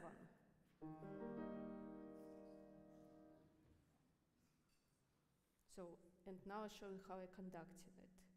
Liberam Domine de morte eterna in die illa tremenda. That's fine for conducting, but I don't know what words are important to you.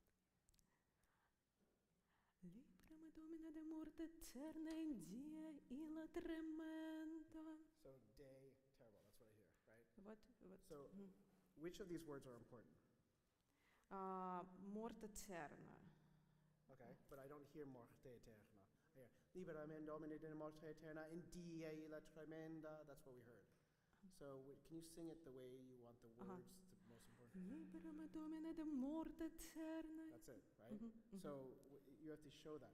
Liberam de morte, it's like liberam Domine de morte eterna in die illa tremenda. So you have to show in your hands which words are the most important. Because it'd be liberam de morte eterna, save me. Or liberame Domine de morte eterna, liberame Domine de morte eterna. You have to show them with your hands which words you think are the most important, right? And. Yeah. But liberame Domine de morte, liberame, right? And da.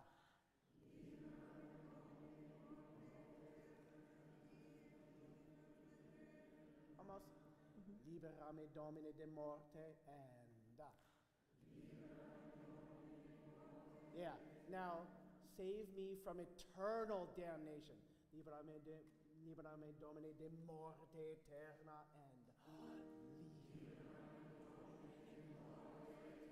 yeah, de morte morte, and liberam.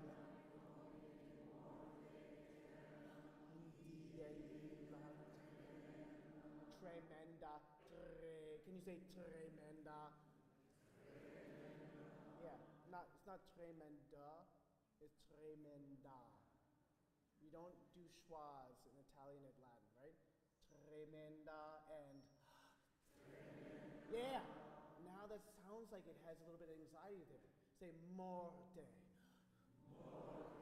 Yeah, but not morte. Morte and as they go morte terna. Libera me domine de morte terna and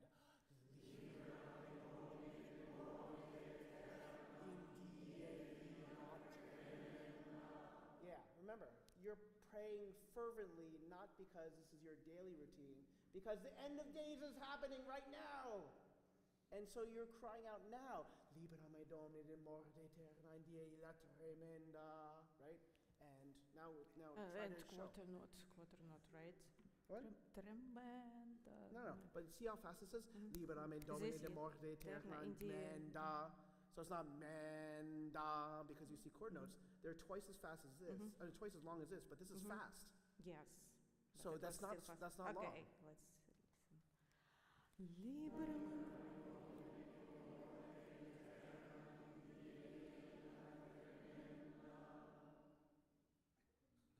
I finished early. Yeah, but so they're having difficulty because when you conduct, you're getting to the beat early.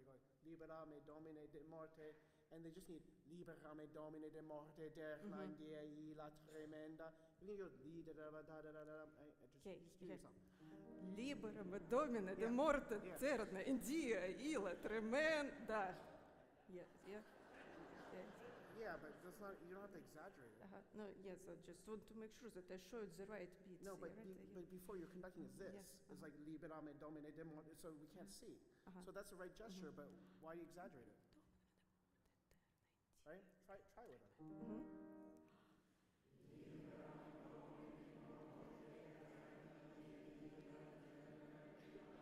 Almost. You're still a little ahead of them though.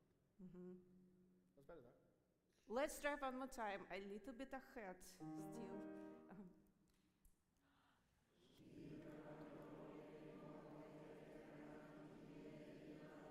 Better? But I get especially a little bit slower, so... That's because you were getting slower. Yes, I showed slower, but initially I want to get faster, but... Wait, do you want the tempo to change in the middle of it? Not, I made it slower right now, and it gets, so... How to explain? I tried to explain that... What do you want to have happen? I want to sing a little bit faster, but in the middle of the thing, I noticed that they still sing it slow, and they started to conduct a little bit slow, so I started to follow their tempo instead of pursue them to stay in my tempo. Can you sing what you want? Libera me domine de morte terna in dies illa tremenda. Okay, so when you conduct like that, it doesn't slow down because you're not conducting big. So try this for a second. Right? It's too big for the right end.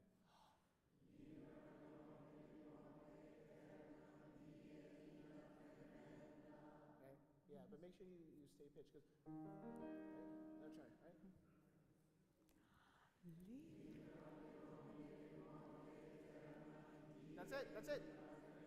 That's it. Right? Okay. Quando celimo when you sing. Okay, we arrived together. So, okay, now doing the same and going forward. No, quando celimo No, when you I sing. want to you want make the same thing transition. and go. Yes, Okay. yes.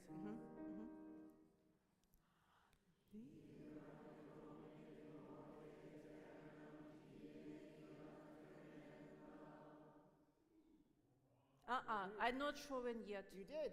No, I showed rests. Yeah, so it's not for you, it's for me. Menda, tri, fu, va, quando celimo. But you know, this is not in a meter, right? What? This is not in a meter. In a meter. It's recit. Look how many beats there are in the first bar. 1, 2, 3, 4, no, 5, yeah. 6, 7, 8, 9, 10. Yeah, this so this is I not don't 3, 4. Tremenda, quando ce li movendi sunt in terra, right? It's not 3, 4, 1, quando ce li movendi sunt in terra. Have I here rotated here? Because there's, how many beats are here? So this is No, a bar yes, that has 1, relative, but 2, he wanted 3, 4, particular 5. this quarter rest. So Yeah, why- so you yeah, show the rest yeah. in your mind. Uh-huh. Quando ce li movendi sunt uh-huh. in terra. You wanna try Okay, one I get it. So now I will do it in my mind. So, but.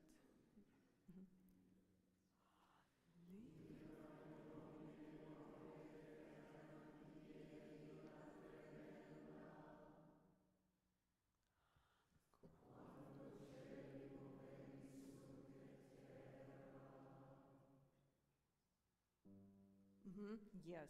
So now it was good. This quando celli was like that. Libera me domina. I just showed not so good. So and you sang exactly like I showed actually. But What was wrong with it? I showed wrong accent. I showed them in dia illa, and they also did in dia illa more than a morteter. But yeah. So yeah, so just practice that. Libera me Libera me domine domine de de morte. mortete. Yeah, libera me Libera domine de domine morte. mortete. Yeah, but you have to anticipate. Libera me domine de morte eterna, in dia illa tremenda, quando ce li movendi sunt et terra. Whatever you want to do. But let's go on, because they need to Yeah, practice. They need to actually do things. It's not just for us. Did you want to do this, or do you want I can say that in the theater, basses can still do much more clearer this measure 87. Do you want to practice it? Let's practice it. I know that we practiced it already a lot, but No, they let's didn't with, check. the Yeah. different words. They've done this about half as much time as the other one. So it's always good for them to do it again. Okay. Where do you want to start? Yeah, I was thinking where it's a good place to start. Yeah, let's start right from measure 83 firstly. Only basses, beat 3. Only basses. Measure 83, beat 3. 2. So, but mine too. So on DS, on accented notes we're starting. It's in 2, so it's, Yeah. it's only 2 beats. Yes. On beat 2. Do they understand what I say beat 2? Because there is, for them it's written like 3 beats. Or they thinking on It's 2 not beats in as well. 4/4. Yeah. Okay. It's in 2/2. Yeah. So there's 2 beats per bar. And everybody understand it. It doesn't make a difference. That's what it is. So if they don't understand it, you explain it to them. Okay. We don't say it's beat 3 because it's not beat 3. I understand, but every If they choral don't singer understand, then is- you explain it to them. Okay. But you can't say there's no beat 3. Oh, technically, so when It's not, okay, technically, there okay. is no beat 3. Okay. Beat 2.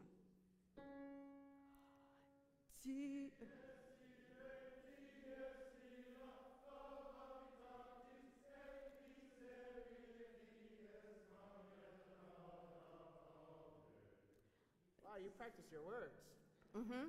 So, but it can be even better. So, can you do right at? Let's just speak. Et mire. So let's me speak. Et miseri edi es mane et maravate. Did you get where we are? Measure 86, second beat.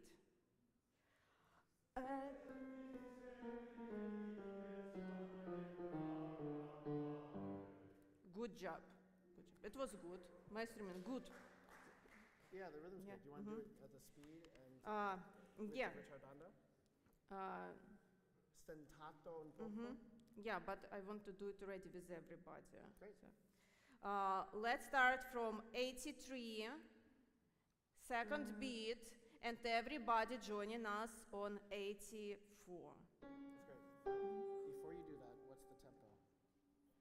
Da, da, da, da, da, da, da, da, da, da, da. I will show from the, yes, for Liam beat number 1. Yes. Da, da, da.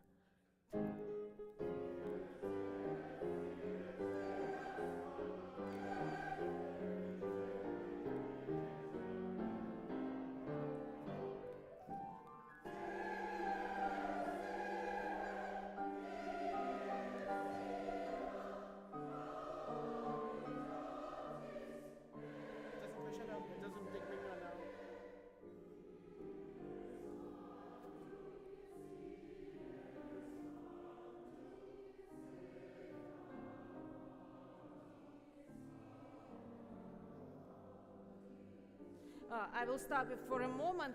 When we have piano, it doesn't mean that it's relaxed. So it's still very, very, what word to use? Very tense sound, so very dramatic. So, what was this? So not whispering, but like saying, have you heard it? Have you heard it? Do you see it? So a little bit more energy to the sound. So let's start right from letter C, measure 90. So forte, but when we go into the piano, we're feeling like in energy we're making crescendo, but in the volume of the sound, going from the forte to the piano, so like opposite dramatism between volume of the sound and energy of the sound. Mm-hmm.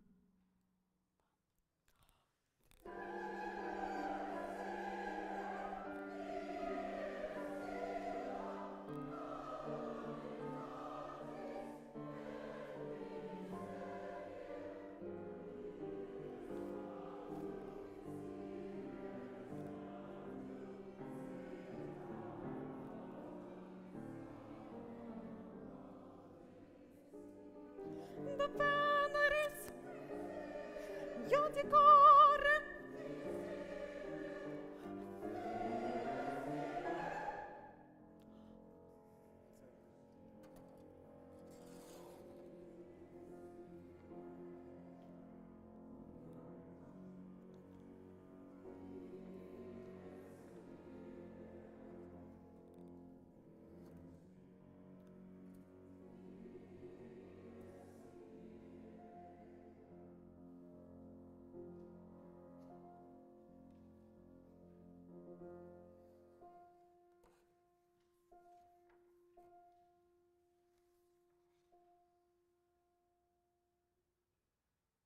Thank you.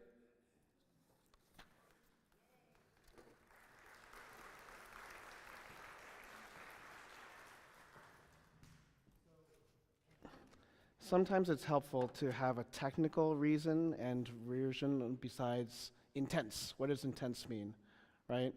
So what do you mean by intense? Is it the tone, volume? I mean energy. So every time. What does energy mean? It can be with energy or without energy. So sometimes I hear sound without energy.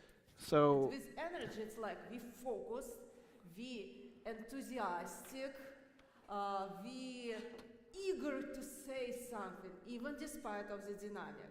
So it could be forte, and it also could be piano. And on dynamic piano, it's even more passion in the sound. that's great. I mean, that's great. So the stereotype of choral conductors versus orchestral conductors, so we talk in emotions, and orchestras want to have more precision on what that means. So if I talk in a sort of lackadaisical way, where I don't enunciate, then that's one thing. But then if I speak with the energy and intensity, all I did was increase the articulation of what I'm saying. So you would say it's much more articulate. Or if you want it to be energized and the crescendo and decrescendo is bigger, right? It could be the attack of the note, it could be the crescendo, decrescendo of the note, but those are both intense. So see if you can have in your mind exactly what the sound is of intensity. What is the sound of energy? Energy could be diffuse, diasire. It could be diasire, right?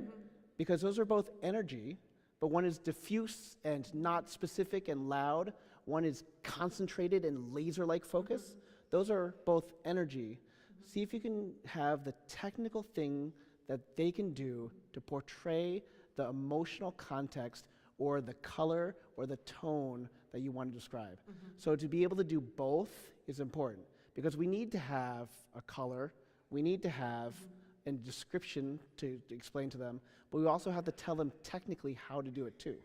So when you have things like energy, like for instance, bar 98, we said we added a crescendo there, decrescendo, to make it more terrifying, swirling like you're caught in a storm. Can we do from 90, 90, 90?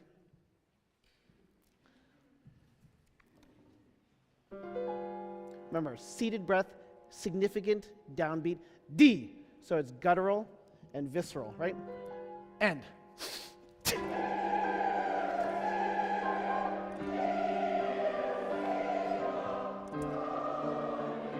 Still forte, and. And. Yes. Yes. Yeah. Can you make it even more foreboding as you go through? Let me just hear the sopranos, the altos, tenors, basses on bar, whatever that is. Same bar? No, 98. 98. And. No, that sounded like you're reading the newspaper. Ta da da ba, ta da da da. Crescendo, decrescendo, more. Right? And. Yeah, like you're terrified of that day that's coming right now, right? And.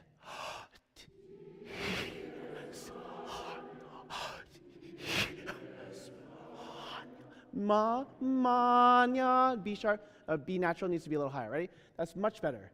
Now, when you're terrified, you have sharper increases like ta-da-dum, ba-dum, ti-da-dum, B natural, C, right? A, and. Crescendo! Sorry. 98, the first one. Ready? And with basses too, and.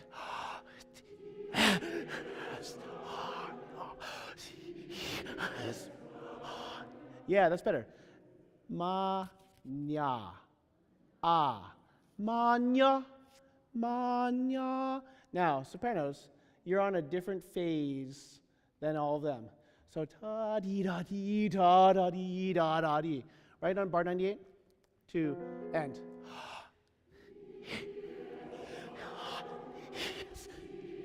Crescendo, and.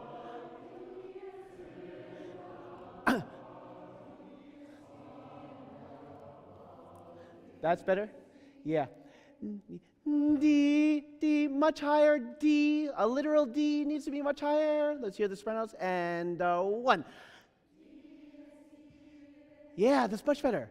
Dies irae. Can you be much more terrified? And 1. Yeah, that's it. And they articulated more, right? They articulated more. That's great. 90. Now, as we talked about, this is much more vertical, and then when you get to 98, it's much more horizontal. Ready? 90, and.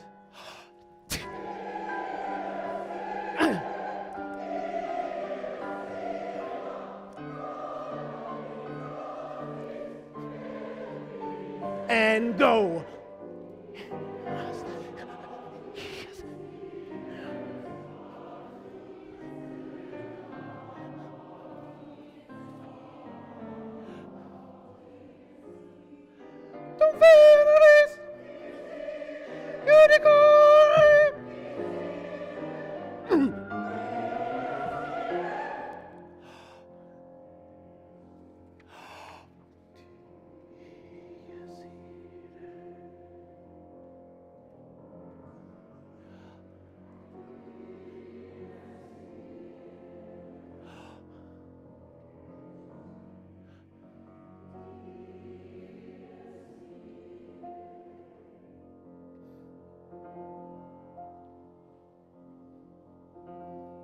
Try not to turn your page. Tam, pa, crescendo, decrescendo.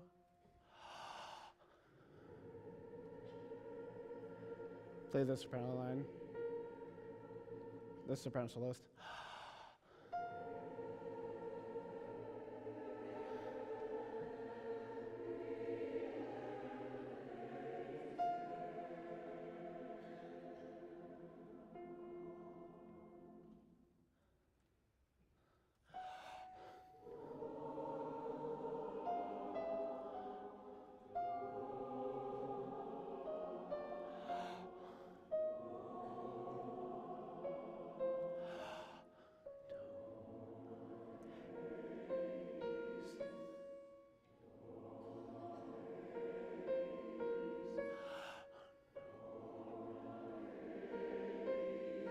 Crescendo. Crescendo.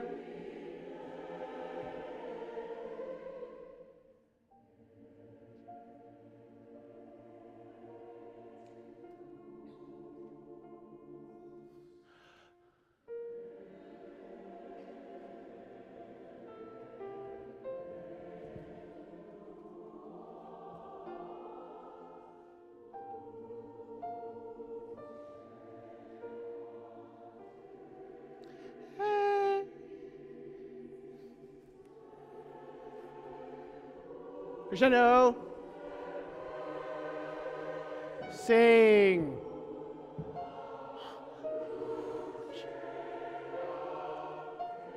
That's it.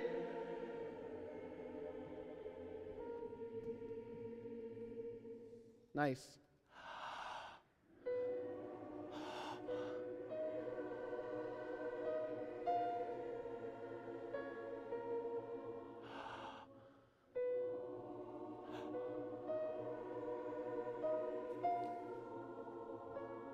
Now reset the pitch and lift up.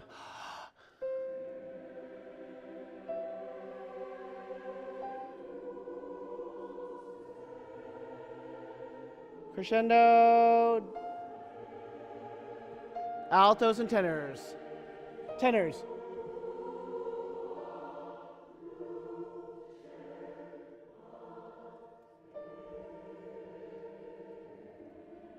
Even higher tenors.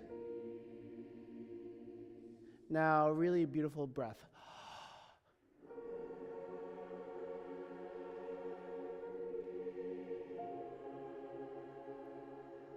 Now, really settled, and full breath, even though it's pianissimo. And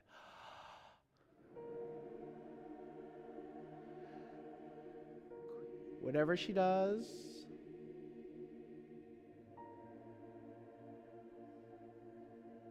when you have a nice seated pitch and breath, your pitch is fantastic. And it's all about your beautiful breath, your big, beautiful breath.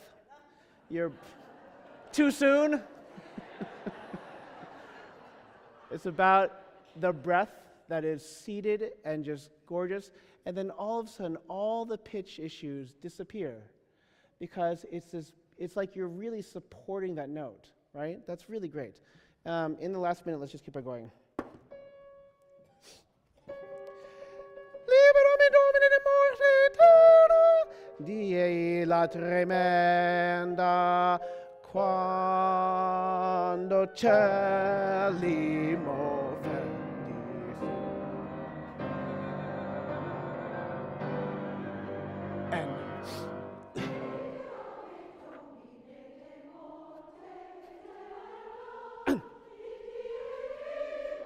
Oh, yeah.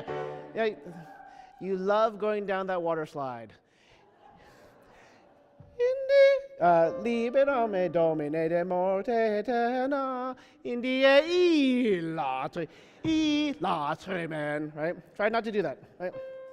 Now remember, the thing that distinguishes more vertical, sort of insistent music is that you don't go, liberame do, liberame do.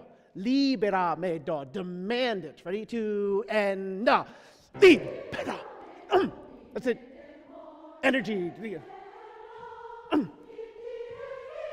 That's it. And.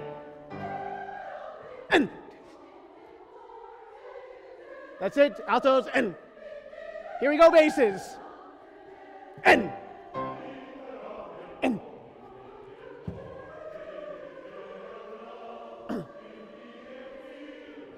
Almost basses. Tenors.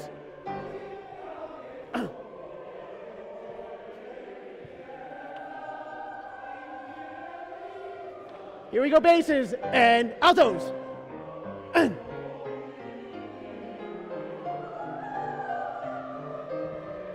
Altos.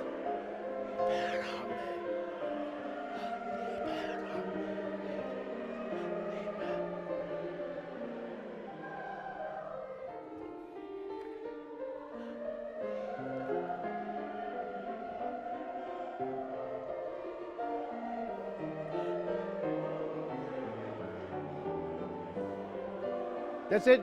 Keep it going. Here we go. Breath.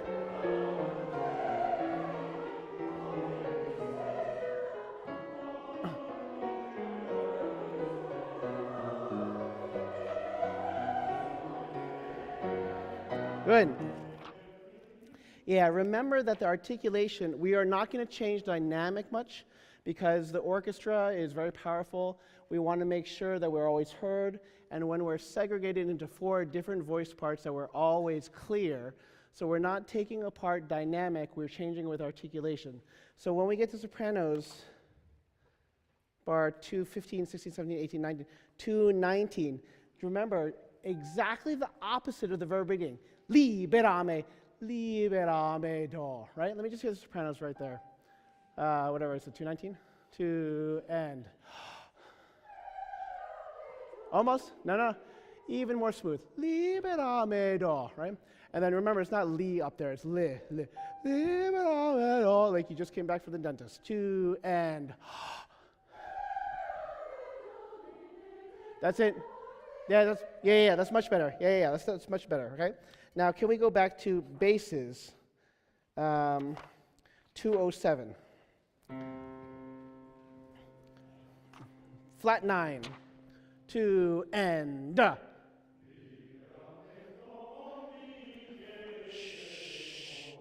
That's so polite. You have accents and forte, right?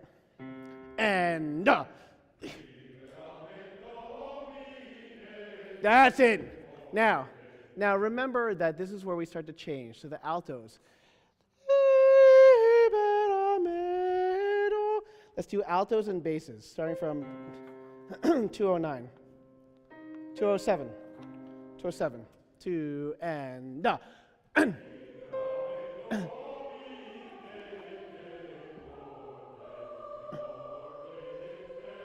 And.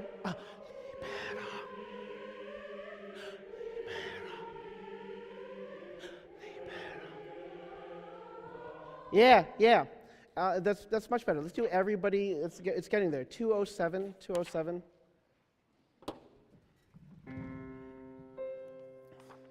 I know we haven't done this in a while, so it's good to do it. 2 and.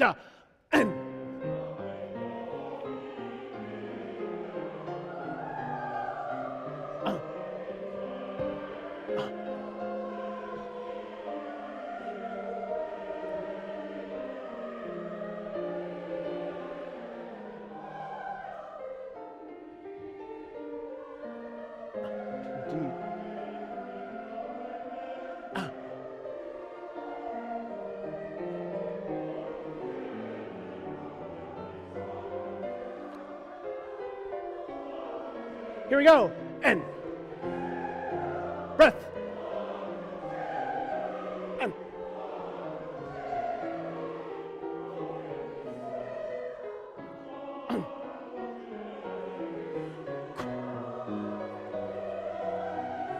Basses. And.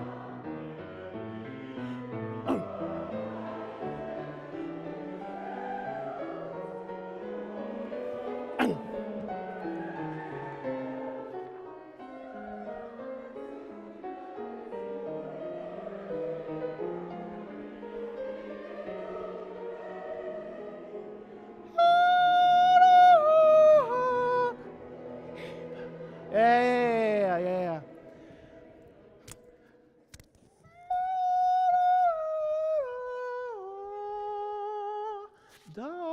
Okay, what's your C flat? You have to go all the way down. Liberame. Save me. Let me hear the sopranos. Right on 264. 2 and. Yeah, what I hear is libera, liberame.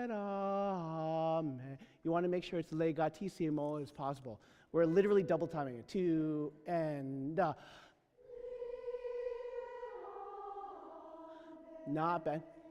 Yeah, not bad. Yeah, thank you. It doesn't go down. Liberame. Make sure your A flat is not too flat. Liberame. Right? It's an E major chord, right? and yeah. What it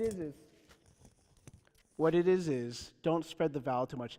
Liebet a me. Can we start from 262? Wasn't there a letter there? E? H? That's not in this one. Let's do 262, right on H. Ash. 2 and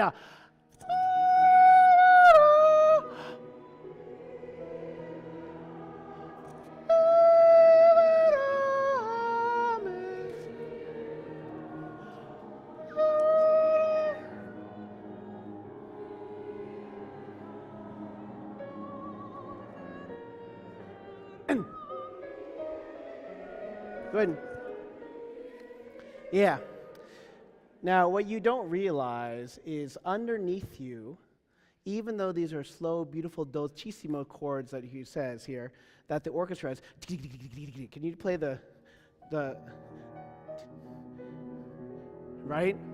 It's fluttering, team body, team. Can you play it without the tremolo or 16th notes? Just listen to the difference. Play what? Play it without the 16th notes. Play it just like chords and.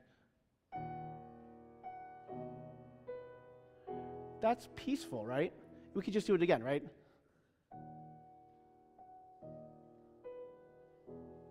Right?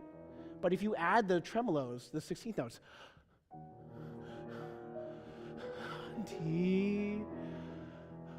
team body, right? There's an urgency there. And so this is never just relaxed and gorgeous, even though it is gorgeous, it's just not relaxed. 262 last time. Sorry, we're a little over time. 2 and.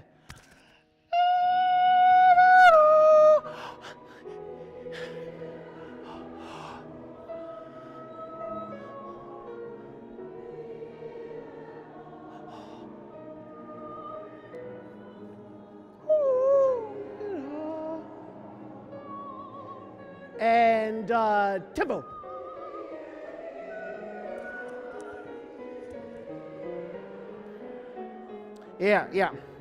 Yeah. We need to, we'll look at that in more detail next time. But thank you very much. And thank you to Michael for being here. Woo! Okay, we'll see you next week. So,